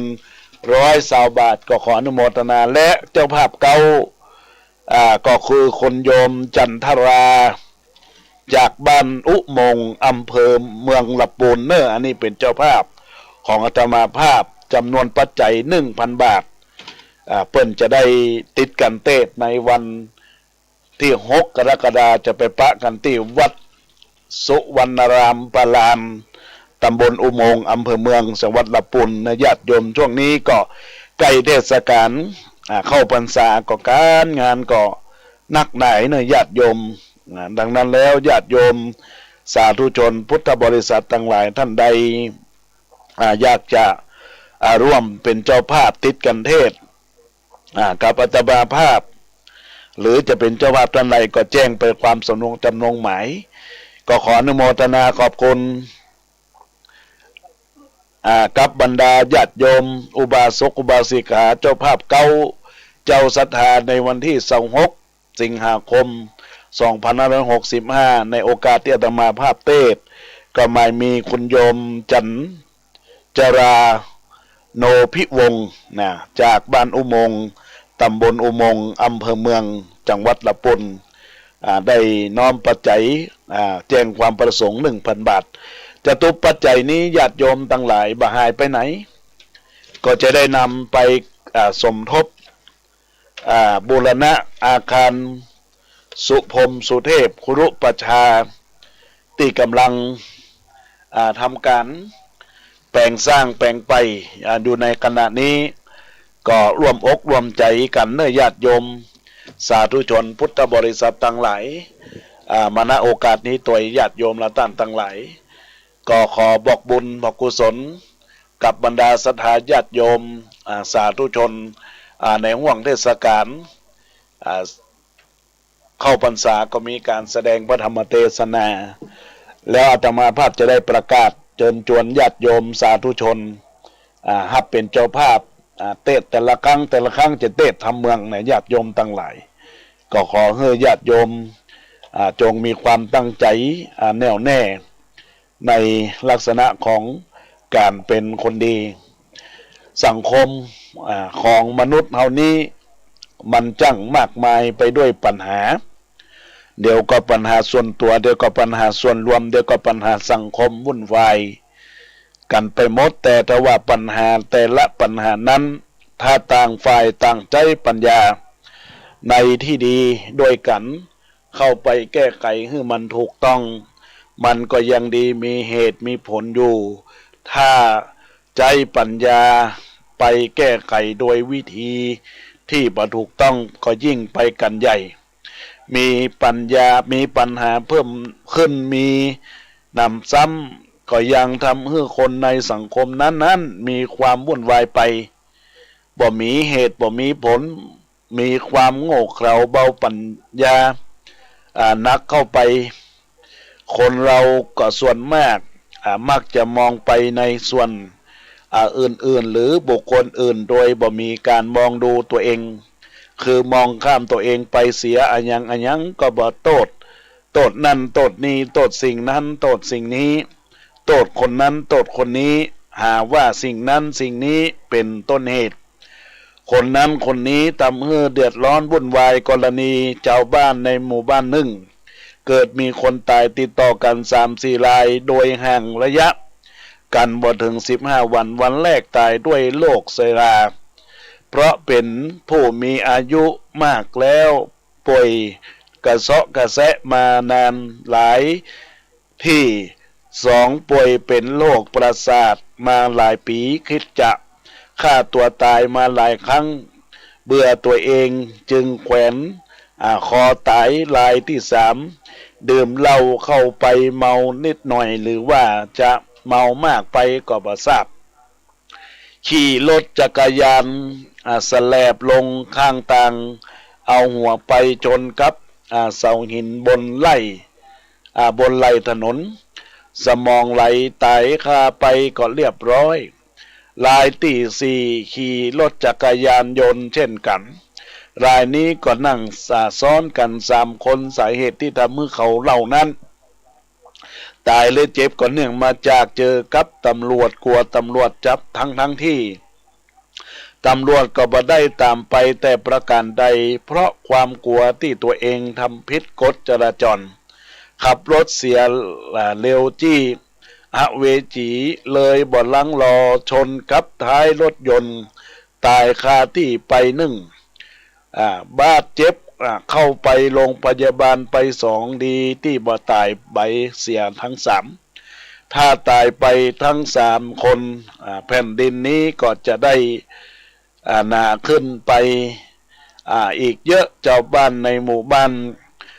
นั้นก็อกสั่นขวัญแขวนกล่าวหาว่ากันไปต่างๆนานาคนนั้นก็ไปทำอย่างนั้นคนนี้ก็ไปทำอย่างนี้เอาสิ่งนั้นเข้ามาเอาสิ่งนี้มาทำนั่นทำนี่จึงทำให้เกิดอาเพศอาถรรพ์เคาะหามยามร้ายตายกันไปต่างคนก็ต่างว่าต่างคนก็ต่างคิดว่ากันไปหลายแง่หลายมุมโดยบ่ได้นึกถึงหลักของสัจธรรมคือความจริงและสิ่งที่ถูกต้องคนเหล่านี้ลำบดีโตดปีโตดกองฟ้อนบดีก็ไปโตดแผ่นดิน95 ปีหากองว่าบ่ได้จังหวะจะโคนกล่าวหาแผ่นดินว่าบ่เสมอกันเป็นหลุมเป็นบ่อลุ่มตอนมนุษย์เฮาเป็นกันอย่างนี้เสียส่วนมากนักพูดนักเทศบางท่านเทศปะบดีเทศบ่น่าฟังพูดบ่น่าไพเราะพูดบ่เป็นสาระก็ไปโทษคนฟังมันเป็นกันอย่างนี้ลักษณะที่เป็นเช่นนี้ก็เพราะบ่ได้มองดูตัวเองและเป็นผู้ที่ลืมตัวเองลงตัวเองความลืมกับความลงเป็นของคู่กันย่อมเกิดมีได้กับคนทุกคนแต่ใครจะปรับปรุงแก้ไขในให้มันมีน้อยหรือหมดไปสิ้นไปต่ออันเองความลืมนี้มันจะเริ่มต้นด้วยการลืมเข้าลืมของลืมปิดไฟปิดน้ำปิดวิทยุปิดกุญแจปิดห้องเป็นต้นยิ่งคนที่มีอายุมากยิ่งมีปัญหามากในญาติโยมเกี่ยวกับความ หลงลืมนี้ลืมกินยาตามหมอสั่งลืมวันพระวันกรนบางคนก็ยิ่งนักเข้าไปคือกินเข้าแล้วก็ยังลืมว่าบ่ได้กินการลืมอย่างนี้เป็นลักษณะธรรมดาใครๆก็ลืมกันได้แต่บางคนเป็นเสียผู้เสียคนเพราะความลืมกาวคือเป็นคนลืมพ่อลืมแม่ลืมพี่ลืมน้องลืมเพื่อนฝูงมิตรสหายลืมลูกลืมเมียลืมผัวลืมผู้มีพระคุณต่อตัวเองลืมอย่างนี้มีอาการหนักเมื่อลืมอย่างนี้ได้แล้วต่อไปก็ลืมตัวเองคนเราญาติโยมตั้งหลายลงได้ลืมตัวเองแล้วมีอาการหนักมากเป็นคนเสียคนเป็นคนที่ตัวอาจจะตัวบ่ออกบอกตัวบ่ได้ใจตัวบ่เป็นเห็นตัวบ่ถูกลืมไปว่าตัวเองเป็นใครมาจากไหนกำลังทำอะไรอย่างอยู่ฐานะใดต่อไปก็จะเป็นอย่างไรบ่ได้นึกถึงนึกบ่ออกคนจนพอมีเงินเขาก่อนหน่อยหนึ่งก็ทำเป็นลืมตัวบ่จ้าก็หมดตัวบ่เคยมีเงินแสนเงินล้านพอมีกับเขาบางทำก็เป็นเหิมบ่นานก็เป็นเศรษฐีเงินผ่อนคนโง่พอมีความรู้เข้าหน่อยลืมตัวบ่จ้าก็เป็นคนอนาถาคนบ่เคยมียศพอได้ยศก็ลืมตัวบอกข้าก็เสียมยศคนที่บ่เคยเป็นใหญ่เป็นโตพอได้เป็นเขาทำเป็นวางตัวโตโอโกหรูบ่นานก็ตกครับบ่มีใครเขานับถือคนเสียคนเนื่องมาจากการลืมตัวลืมตนเนื่องมาจากการบ่ได้มองดูตัวเองนี้มีมากต่อมากจึงขอให้โปรดได้พิจารณาตัวเองว่าเราเป็นใครมาจากไหนเป็นลูกเต้าเราไขอยู่ในฐานะใดกำลังทำอะไรอย่างกำลังคิดอะไรอย่างที่ทำอยู่อยู่คิดอยู่มันถูกหรือมันผิดผู้รู้เขาสรรเสริญหรือตำหนิติเตียนต้องสอบสวนทวนถามต่อเองต่อตัวเองอยู่เป็นเนืองนิดทั้งนี้เพื่อเป็นการป้องกันบ่ให้เป็นคนหลงลืมตัวเองอันจะเป็นเหตุให้ได้รับความสุขความสบายไปจนตลอดไปหลงตัวลืมตายหลงกายลืมแก่หลงผัวหลงเมีย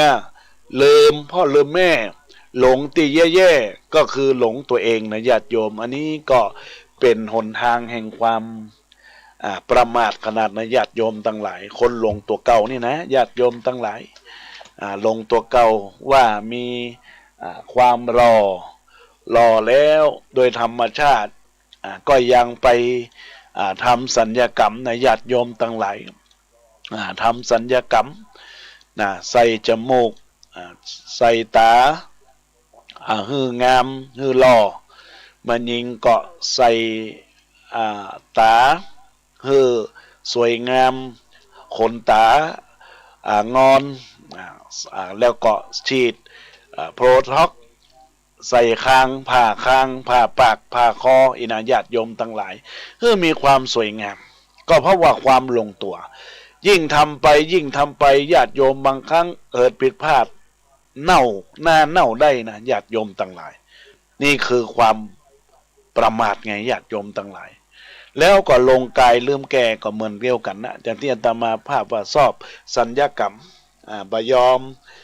ทำให้ตัวนั้นแก่นะญาติโยมทั้งหลายว่าอยากให้ตัวเองนั้นผมงอกผมขาวนะก็จะย้อมผมดำย้อมไปย้อมมาหัวเลือดไอตัวที่เป็นน้ำยาก็ซึมเข้าสมองเป็นมะเร็งสมองในญาติโยมทั้งหลายนี่ก็ระมัดระวังในญาติโยมแล้วอีกประการญาติโยมทั้งหลายลงผัวลงเมียลืมพ่อลืมแม่นี่สำคัญญาติโยมพ่อแม่เป็นพระพรหมของเรานะเป็นผู้ให้กำเนิดเป็นผู้ให้เกิดเฮาเป็นผู้ให้ทุกสิ่งบอกว่าจะชีวิตบอกว่าจะการศึกษาบอกว่าจะเป็นของบริวารที่เฮามีใจก็โดยพ่อแม่แต่คนเฮามักลืมพ่อลืมแม่ทิ้งพ่อทิ้งแม่ไว้ที่สถานรับเลี้ยงเด็กรับเลี้ยงคนชราคนแก่คนเฒ่านะญาติโยม หลงแย่ๆก็คืออย่าลืมตัวเก่าเฮามาจังใดนะจีนแห้งเกยเหนียวนะก็จะไปเหนียวตลอดญาติต้องอ่อนพ่องหนังบะเกยปองก็จะไปปองพยองนะมันก็จะเกิดปัญหาคือชีวิตด้วยความประมาทในญาติโยมและต่างหลายอย่างที่อาตมาภาพได้อู้จ๋าเรื่องของพ่อของแม่ก็อยากให้พ่อแม่ทุกท่านทุกคนที่รับฟังนี้ให้ได้สอนลูกสอนหลานว่าลูกตัวใหญ่ๆลูกอีเลฟเฟ้นลูกจ้างลูกเตียวเงียงลังงังลูกสะเข็บลูกปูลูกตีล้นเข้าหูลูกจิกุงลูกตีล้นฝุ่นมงลูกกระปอมลูกจักาลูกตีซ่าลูกควายน้อยลูกตีซ่าลูกควายน้อยลูกตีหัวห้อยลูกเบ็ดข้างเขาลูกตัวเงี้ยวลูกงูลูกหน้าอินดูลูกกระต่ายลูกตีโดดไก่ลูกจิงโจ้ลูกตีกำจงลูกเชอรี่ลูกตีกินดีลูกหมูลูกตีฮัดอู้ลูกคนลูกมนก็ลูกสนุกลูกห้องกุกลูกไก่ลูกตีล่นวอยวิ่งวอยลูกแม่ลูกโดดอยู่ข้างหน้าลูกเขียดลูกทำหน้าเครียดลูกฮิปโปลูกบ่ได้โม้ลูกสมรักลูกนาฮักลูกมีแพนด้าลูกเป็นดีใครฆ่าลูกเทวดาลูกแห่ปันไตในญาติโยมทั้งหลายเนอะอันนี้เรื่องของลูกนะเรื่องของลูกต่างๆแต่ลูกคนก็ต้องรู้จักคุณพ่อแม่ในญาติโยมทั้งหลายก็เป็นสิ่งที่จะต้องเทิดทูนบูชากันและกันนะญาติโยมและท่านทั้งหลายฝากไว้เป็นข้อคิดคติเตือนใจในลักษณะของลูกทั้งหลายที่มันเกิดขึ้นญาติโยมทั้งหลายเปิ้นบอกว่าคนมีฐานะดีก็มีเงินคนมีคนร่วมเดินก็มีเปื้อนคนที่มีคนเตือนแสดงว่ามีคนห่วงใยคนมีหลายใจแสดงว่าคนมีกิ๊กคนมีวิปริตแสดงว่ามีมารยาทคนมีความฉลาดคนมีการศึกษาคนมีภรรยาก็คือมีความฮักคนมีอุปสรรคก็มีความเป็นนักสู้คนมีใจเป็นปู้มีใจเป็นพ่อใจคนมีกำอู้ว่าไว้ก็มีกายเป็นใจเป็นใจก็เป็นหญิงคนมีฮักจริงแสดงว่ามีความรับผิดชอบคนมีขอบกหรือว่าจอบก็แสดงว่ามีส่วนมีให้คนมีการกดไลค์ก็แสดงว่าข้อความถูกใจ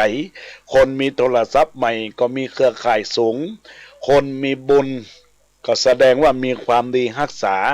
คนมีปัญหาก็แสดงว่ามีวาจาอู้บ่ฮู้เรื่องคนมีความรุ่งเรืองก็แสดงว่ามีความก้าวหน้าคนมีวาสนาก็แสดงว่ามีความพยายามคนมีความดันต่ำก็แสดงว่ามีความเครียดคนมีใบหน้าซีเรียสแสดงว่ามีความเครียดตลอดเวลาอันนี้ละญาติโยมคำว่าแสดงว่านะญาติโยมก็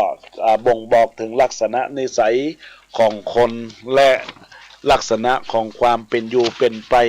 ก่อนไกลเอาในสิ่งที่ดีในญาติโยมและท่านทั้งหลายได้รับฟังธรรมะที่อาตมาภาพได้ชี้แจงกับบรรดาญาติโยมเล็กๆน้อยๆเพื่อเป็นแนวทางในการดำเนินชีวิตประสิทธิ์พรให้มีความสุขมีความเจริญในการรุ่งเรืองที่เรียกว่าลักษณะของผู้ก่อเกิดที่จะให้เฮาท่านทั้งหลายได้มีความสุขมีความเจริญก้าวหน้ารุ่งเรืองในชีวิตประจำวันให้เฮาได้อยู่กัดกุ้งรุ่งเรืองในความเป็นจริงของมนุษย์แล้วก็ของคนเฮาท่านทั้งหลายเปิ้นบอกว่าเรือไม่ได้จมเพราะน้ำที่อยู่รอบตัวมันแต่เรือจมลงเพราะน้ำที่เข้าไปต่างหาก อย่าให้ปัญหาที่อยู่รอบตัวคุณเข้าไปอยู่ในตัวคุณและทำให้คุณจมลงเนื้อญาติโยมนะน้ำที่มันเข้าเหือก็เพราะว่ามันเข้าไปต่างหากปัญหาของเราก็อย่ามาสุมจนเกินไปอยู่ที่ตัวเฮาถ้ามันปัญหามากไปชีวิตของเฮาก็มีความแต่ล่มจมในญาติโยมและท่านทั้งหลายดังนั้นก็ต้องขอฝากกับบรรดาญาติโยมในลักษณะที่ว่าศีลธรรมนี้แหละเที่ยงแท้ดีหลีเป็นสิ่งควรมีกับตนเนื้อเจ้าจักเป็นชายาบุญญาล่มเฝ้าปกห่มตัวเฮาแน่คักเหมือนดังไกสอนพระมรภูมักตอมเกลียกกลิ้งคันธาทะไหลแก้วรัดเฮมันไวสาปิยชนาลาภาหลังต้อมสร้างคุณความดีเป็นสีดังห้อมติดผืนแพรพันพอกเนื้อจักได้เป็นดีบ่มีตุกเรือตราบต่อเต้าเนานันบทบาทนี้ขอเอาวสาน2 มือวันขึ้นสากับไวขึ้นสากับไวเน้อบรรดาญาติโยมอุบาสกอุบาสิกาที่รับฟังรายการในโอกาสนี้ในญาติโยมและท่านทั้งหลายตอนนี้ญาติโยมอาตมาภาพก็จะได้ขอประชาสัมพันธ์งานบุญงานกุศลกับการที่ทางวัดสันขยอมจะได้มีการจัดงานสมโภชตาตั้งผัดยศพระครูสัญญบัตรเจ้าวาดวัดราชชันตรีจรชตทำบุญอายุวัฒนมงคลครบ55 ปีของหลวงพ่อพระครูสถิตธุราธรประยัติฐานะธรรมโมเก่งกาจนักธรรมเอกพุทธศาสตร์บัณฑิตณวิหารไม้สักทองทรงล้านนาวัดสันขยอมตำบลสันทรายน้อยอำเภอสันทรายจังหวัดเชียงใหม่ในวันเสาร์ที่23 มิถุนายน 2565และวันอาทิตย์ที่24 มิถุนายน 2565ซึ่งก็ตรงกับแรม10 ค่ำและ11 ค่ำเดือน10เหนือกำหนดการนั้นในวันที่23ตรงกับวันเสาร์เวลา 16 นาฬิกาก็จะมีพิธีอาราธนารูปเหมือนหลวงพ่อพระครูโอภาสและแห่ตาตั้งพยศจรชตณหมู่บ้านลีเจน2หมู่ที่10ตำบลสันทรายน้อยอำเภอสันทรายจังหวัดเชียงใหม่อาราธนาพระสงฆ์ทำบุญทักษิณานุปทานถวายแด่เจ้าวาดอดีตผู้ประถมวัดบรรพบุรุษตัวย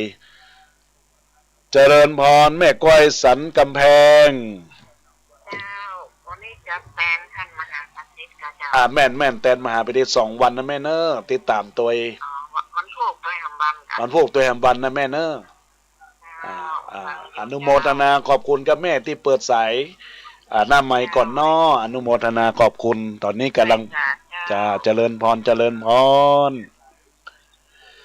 และวันอาทิตย์ที่24 กรกฎาคม 2565 อาราธนานิมนต์พระสงฆ์ได้เจริญพระพุทธมนต์สืบบุรชตาเสริมบารมีในพิธีสมโภชในโอกาสนี้ถวายทานแด่พระสงฆ์องค์เจ้ารับประทานอาหารแบบลงทานญาติโยมท่านใดอยากจะร่วมเป็นเจ้าภาพชุดสังฆทานชุดละ300 บาทนะญาติโยมชุดสังฆทานแต่ว่าปัจจัยสังฆทานชุดละ 2,000 บาทเจ้าภาพลงทานอาหารน้ำดื่มของว่างเบรกญาติโยมท่านใดอยากจะร่วมเดี๋ยวสักครู่ดึงก็เปิดสายหน้าไมค์อาตมาภาพก็จะได้แจ้งให้ญาติโยมได้ทราบยังกองบุญกองกุศลเจ้าภาพปัจจัยถวายพระสงฆ์ชุดละ 2,000 บาทแต่เจ้าภาพเครื่องทายทานชุดละ300 บาทเนอะญาติโยมทั้งหลายชุดละ300 บาท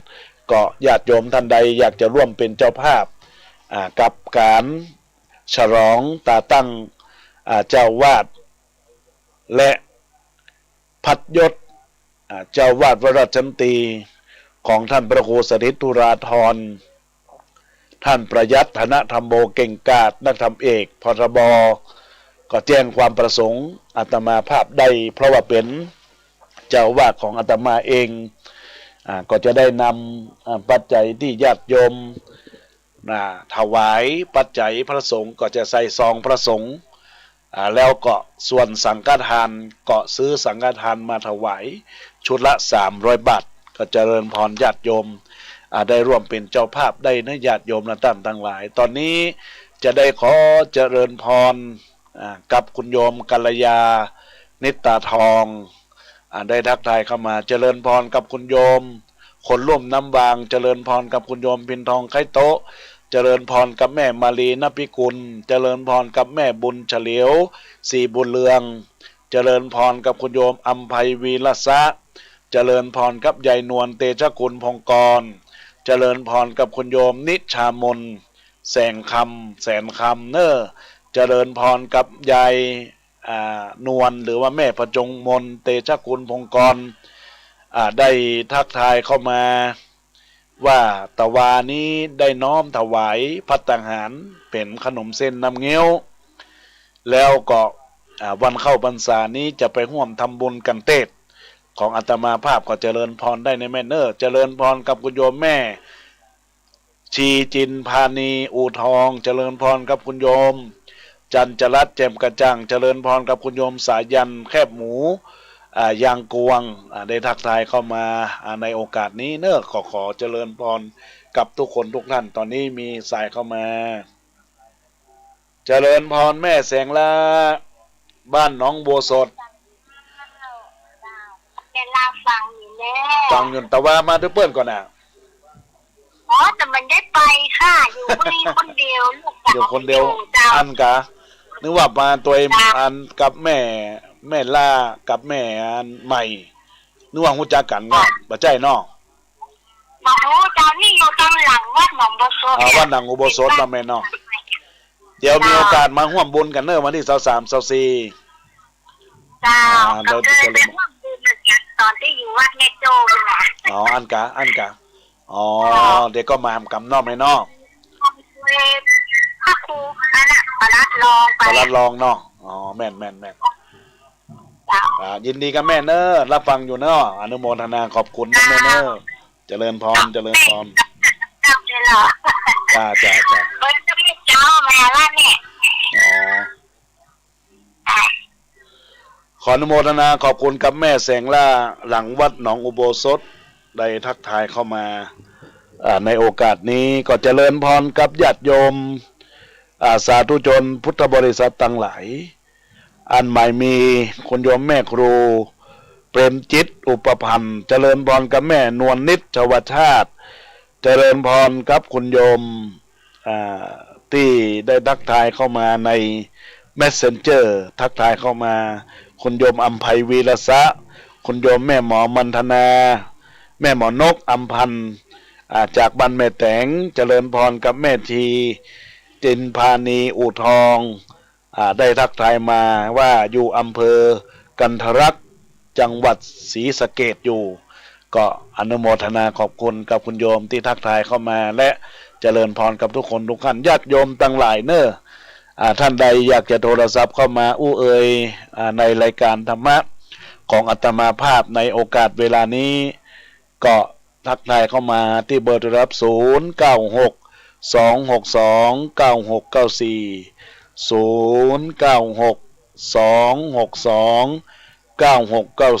อาตมาภาพรับสายหน้าใบของบริษัทญาติโยมว่าธรรมะสาระวาทะคำสอน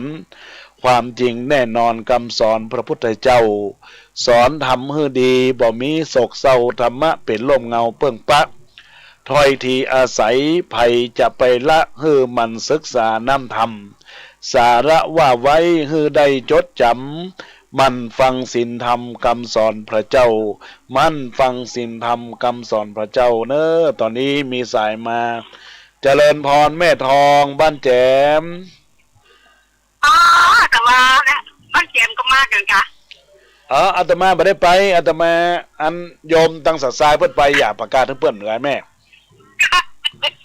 อันแม่ก็ไป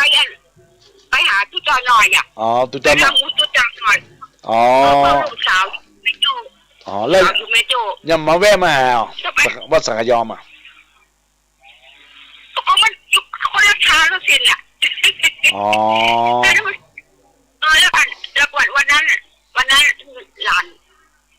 รวมกัน200อ่ะ อ๋อได้ละแม่แล้วแม่จะร่วมเป็น ก็เป็นยัง แม่จะร่วมเป็นสังฆทานก็300 บาทก็ วันหน้ากันเลย วันหน้าก็เนาะอันพระเจ้ามันจะมีงานเดือนหน้านี่กะ จ้า เนาะอนุโมทนาเนอะ จ้ายุงดีตรงนี้แล้วเรียก ได้ ใหญ่แล้ว เนาะอนุโมทนาเนอะขอบคุณครับคุณโยมแม่ทองบ้านแจมทักทายเข้ามาเจริญพรอนุโมทนาขอบคุณครับคุณแม่จันจรัตน์แจ่มกระจ่างได้รับเป็นเจ้าภาพถวายเครื่องทายทาน300 บาทเนอะได้ร่วมเป็นเจ้าภาพเครื่องทายทาน300 บาทกับบุรศรัทธาญาติโยมท่านสาธุชนทุกท่านทุกคนเนอะตอนนี้เบอร์โทรศัพท์0962629694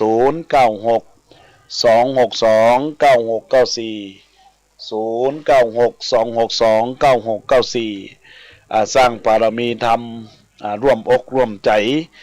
เป็นบุญเป็นกุศลวันนี้มาทดแทนรายการของท่านพระมหาประสิทธิ์ธรรมาภินันโทนะญาติโยมตั้นทั้งหลาย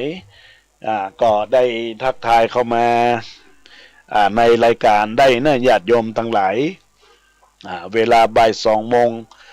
ถึง3 โมงญาติโยมทั้งหลายท่านใดที่ได้รับสายโทรศัพท์เข้ามาก็เป็นสายบุญสายกุศล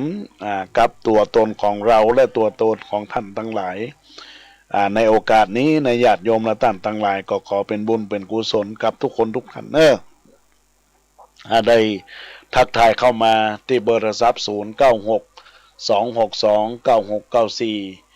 เมื่อญาติโยมได้รับฟังแล้วจิตใจผ่องแผ้วยินดีทักทายอู้จากันเนอะญาติโยมทั้งหลายเพราะว่าจะเป็นเสียงนี้เป็นการสร้างกุศลคุณงามความดีกับตนตัวของเราและตัวตนของท่านทั้งหลายคือได้อยู่ดีมีสุขเจริญก้าวหน้า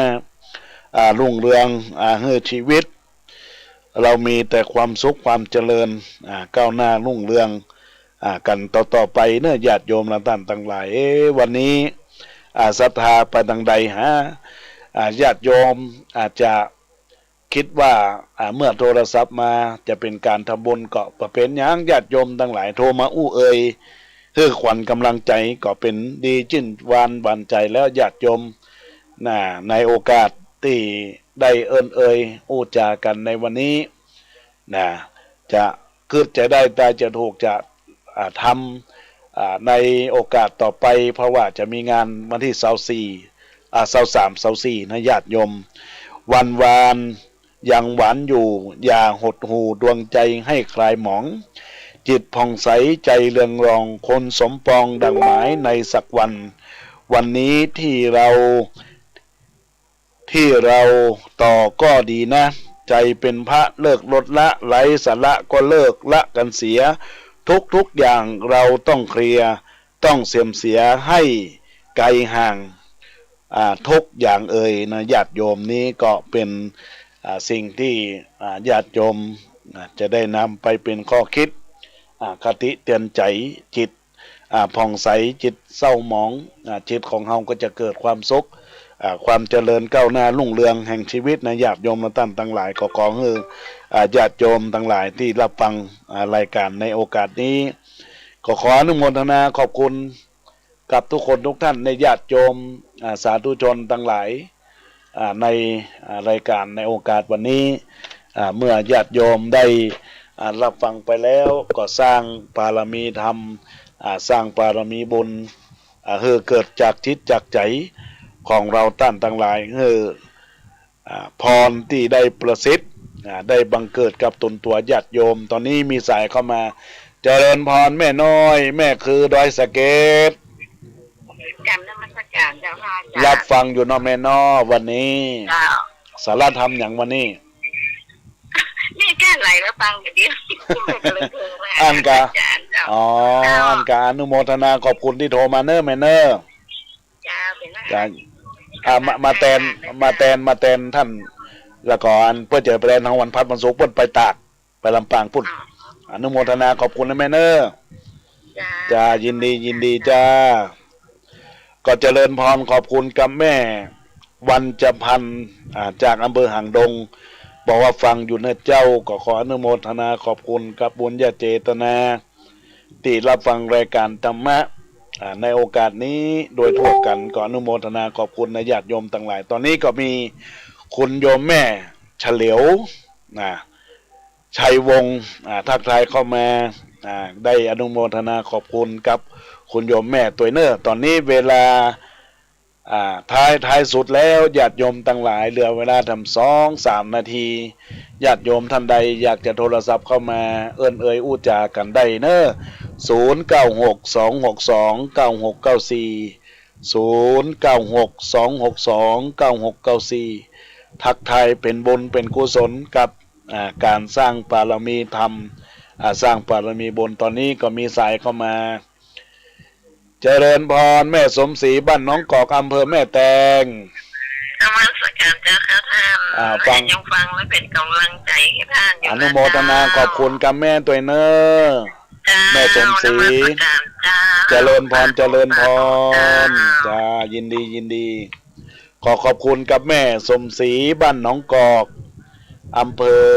แม่แตงได้ทักทายเข้ามาตะกี้มีสายของแม่ครูเหรียญทองทักทายเข้ามาบริหับสกรรมเจริญพรแม่ครูเหรียญทองจันที เจ้าสาธุเจ้าปีท้ายรายการเนาะ มาหันใครโทรก็เลยโทรมาเนี่ย เป็นกำลังใจกันเนาะ ฟังเนาะเจ้า เป็นอนุโมทนาขอบคุณนะแม่เนอเจริญพรยินดีเนอสาธุยินดีขอบคุณกับแม่ครูสมศรีจันทีจากจังเผือกเมืองเชียงใหม่ได้ทักทายเข้ามาอุจจาในรายการธรรมะของอาตมาภาพอุจจาในรายการเรียบร้อยก็ขออนุโมทนาขอบคุณเนอตอนนี้ญาติโยมทั้งหลายก็ประชาสัมพันธ์ทิ้งไว้นะว่าในโอกาสท่านใดที่อยากจะร่วมเป็นเจ้าภาพเครื่องทายทานถวายพระสงฆ์ชุดละ300 บาทถวายจตุปัจจัย 2,000 บาทหรืออยากจะมาร่วมออกโรงทานอาหารน้ำดื่มของว่างเบรกในวันที่23และ24เดือนกรกฎาคมพุทธศักราช2565ในงานฉลองตาตั้งเจ้าวาดและพระครูสัญญบัตรวัดราชชันตีเจ้าวาดวัดราชชันตีจรชทของเจ้าวาดของอาตมาภาพวัดสันขยอมพระครูเสด็จตุลาธรก็แจ้งความประสงค์กันได้ในญาติโยมตอนนี้ก็ขออ้างเอาแห่งคุณพระศรีรัตนตรัยอันมีคุณพระพุทธอันมีคุณพระธรรมจงจงปกปักคุ้มครองรักษามุลสถานญาติโยมทั้งหลายมีความสุขความเจริญก็เจริญพรกับคุณโยมนาชากาแฟในการทักทายมาโอกาสนี้ก็ขอเจริญพร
ขณะนี้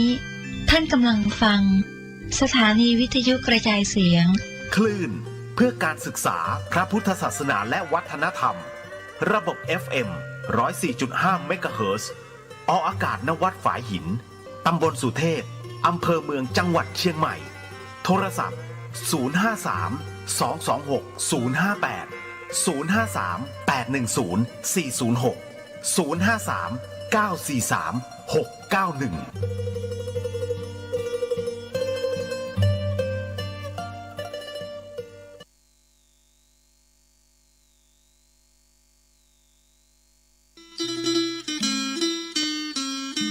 ข่าวสารเพื่อการประชาสัมพันธ์ขอเชิญชวนผู้ใจบุญใจกุศลร่วมทำบุญทอดผ้าป่าสามัคคีเพื่อจะตั้งกองทุนการศึกษาสำหรับเด็กเรียนเก่งแต่ยากจนณวัดผาราชตำบลสุเทพอำเภอเมืองเชียงใหม่จังหวัดเชียงใหม่ในวันอังคารที่19 กรกฎาคมพุทธศักราช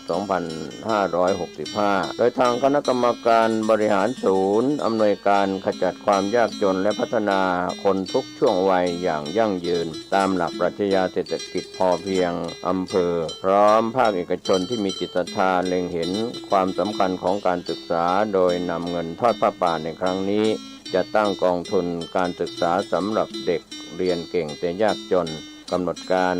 วันจันทร์ที่18 กรกฎาคม 9 นาฬิกาถึง 12 นาฬิกาแต่งองค์ผ้าป่าสามัคคีณบริษัทเลิศวสินทร์ 2002 จำกัดอังคารที่ 19 กรกฎาคม 2565 14 นาฬิกาถึง 15 นาฬิกาถวายองค์ผ้าป่าสามัคคีณวัดผาราชตำบลสุเทพอำเภอเมืองเชียงใหม่จังหวัดเชียงใหม่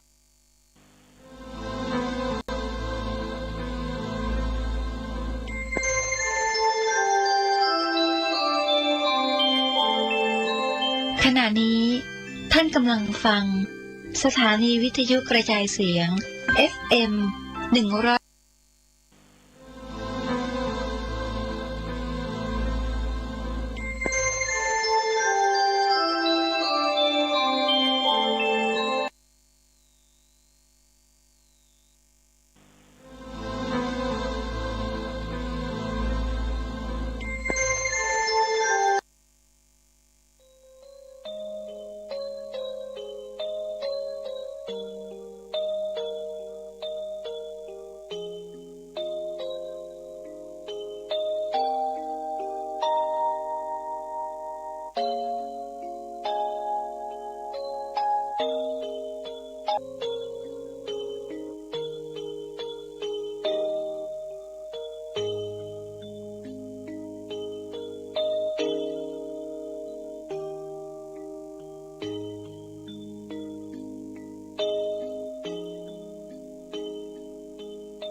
กราบสวัสดีท่านผู้ฟังทุกท่านค่ะ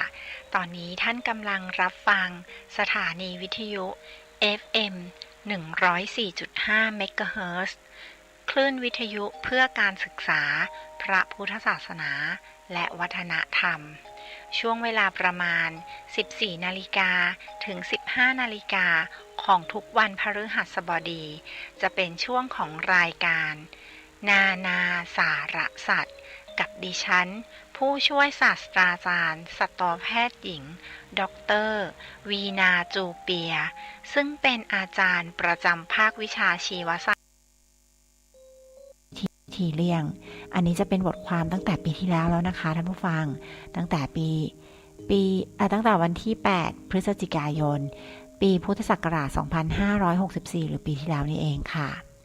ซึ่งบทความเรื่องนี้นะคะดิฉันนำมาจาก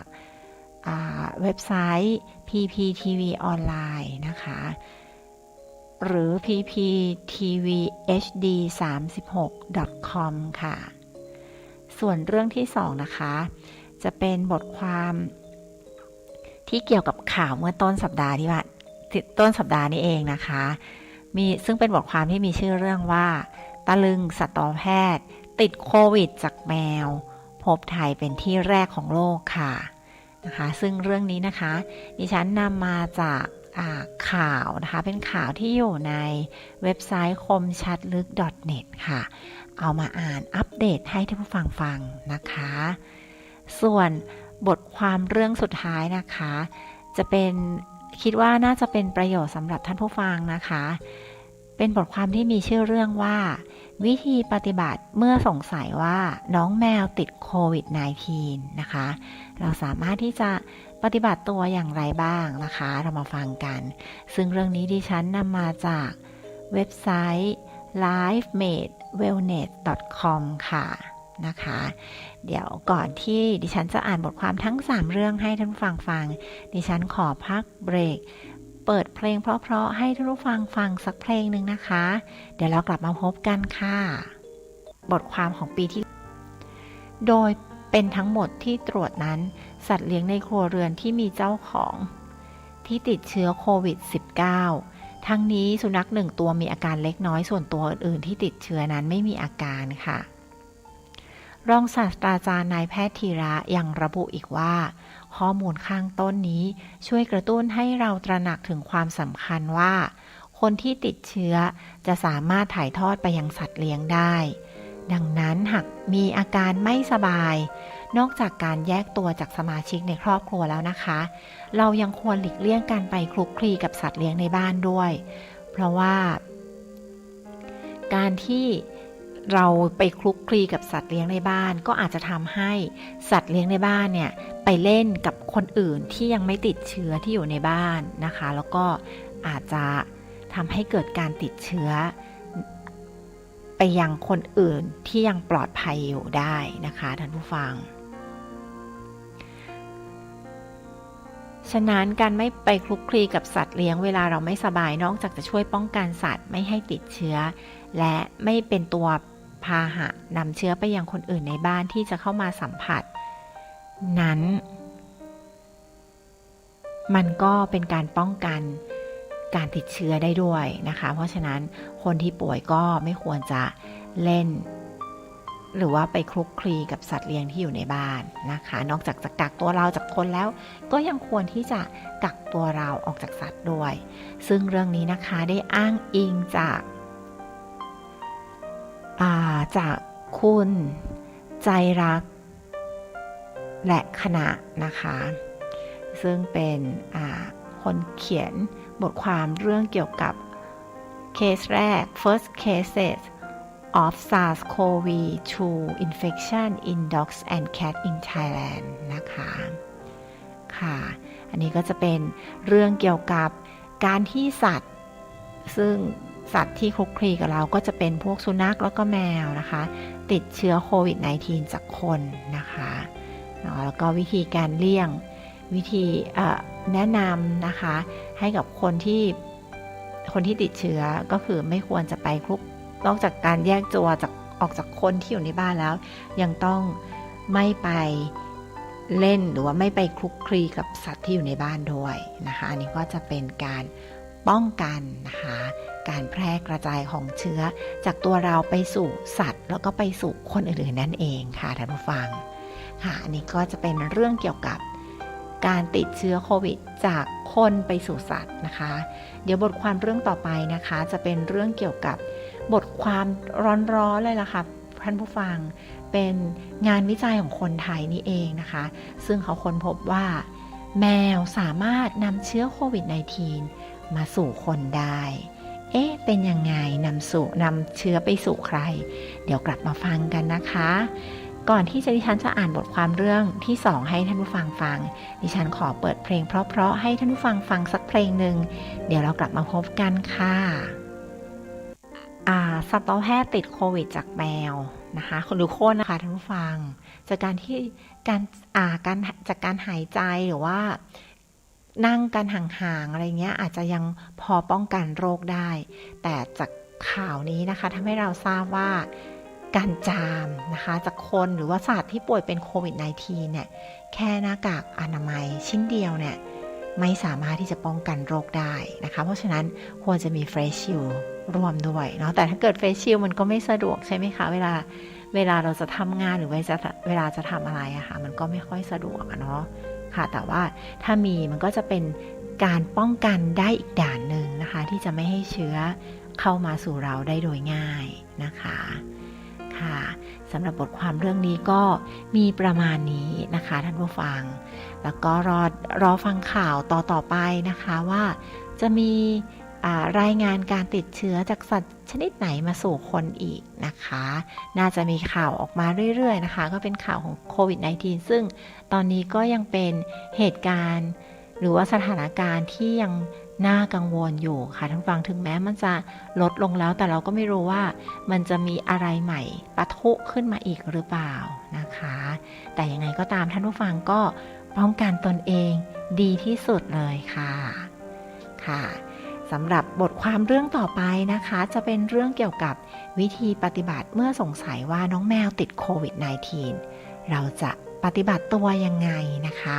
แต่ก่อนที่ดิฉันจะอ่านบทความเรื่องนี้ให้ท่านผู้ฟังฟังดิฉันขอ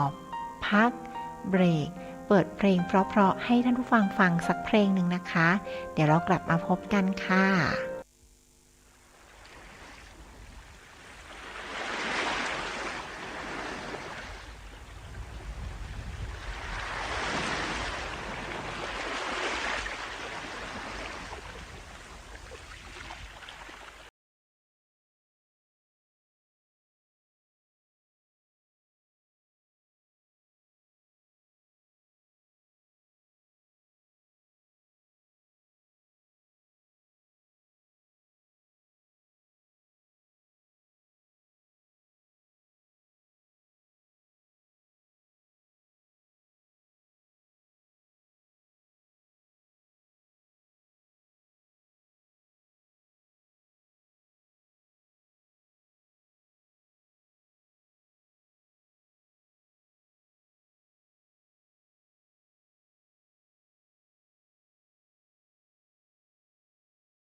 ค่ะ ขอบพระคุณและสวัสดีค่ะ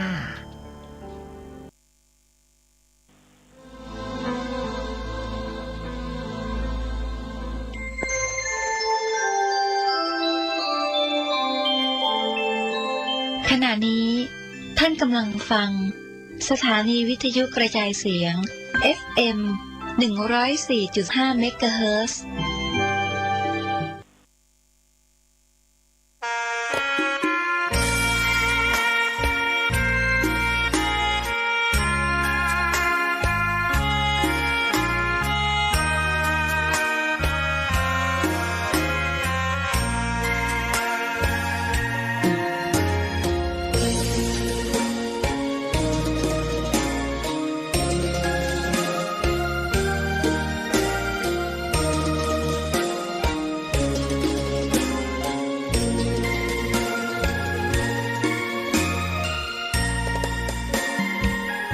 ดอกบัวดอกหนึ่ง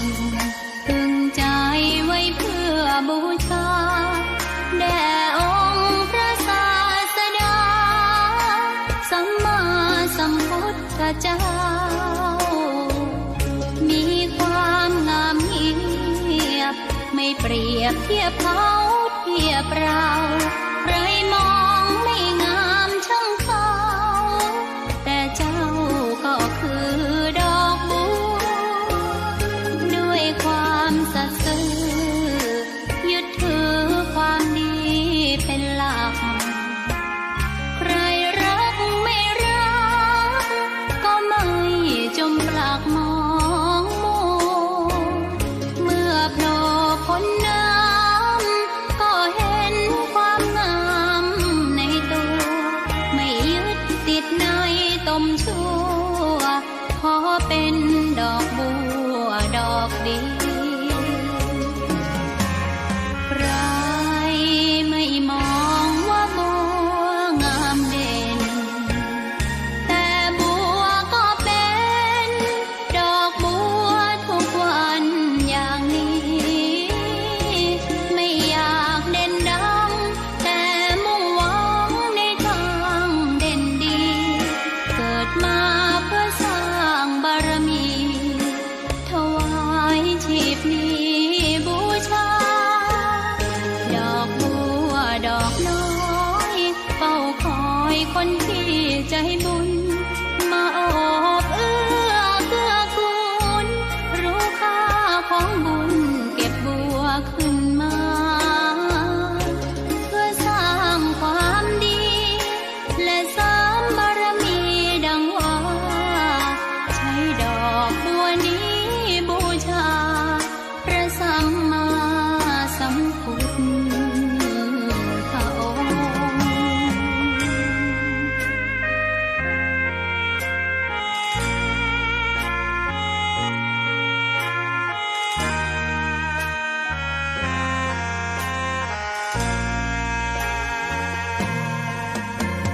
ใครไม่มองว่าบัวงามเด่นแต่บัวก็เป็นดอกบัวทุกวันอย่างนี้ไม่อยากเด่นดังแต่มุ่งหวังในทางเด่นดีเกิดมาเพื่อสร้างบารมีถวายชีพนี้บูชาดอกบัวดอกน้อยเฝ้าคอยคนที่ใจบุญมาโอบเอื้อเกื้อกูลรู้ค่าของบุญเก็บบัวขึ้นมาเพื่อสร้างความดีและเสริมบารมีดังว่าใช้ดอกบัวนี้บูชาพระสัมมาสัมพุทธองค์ ค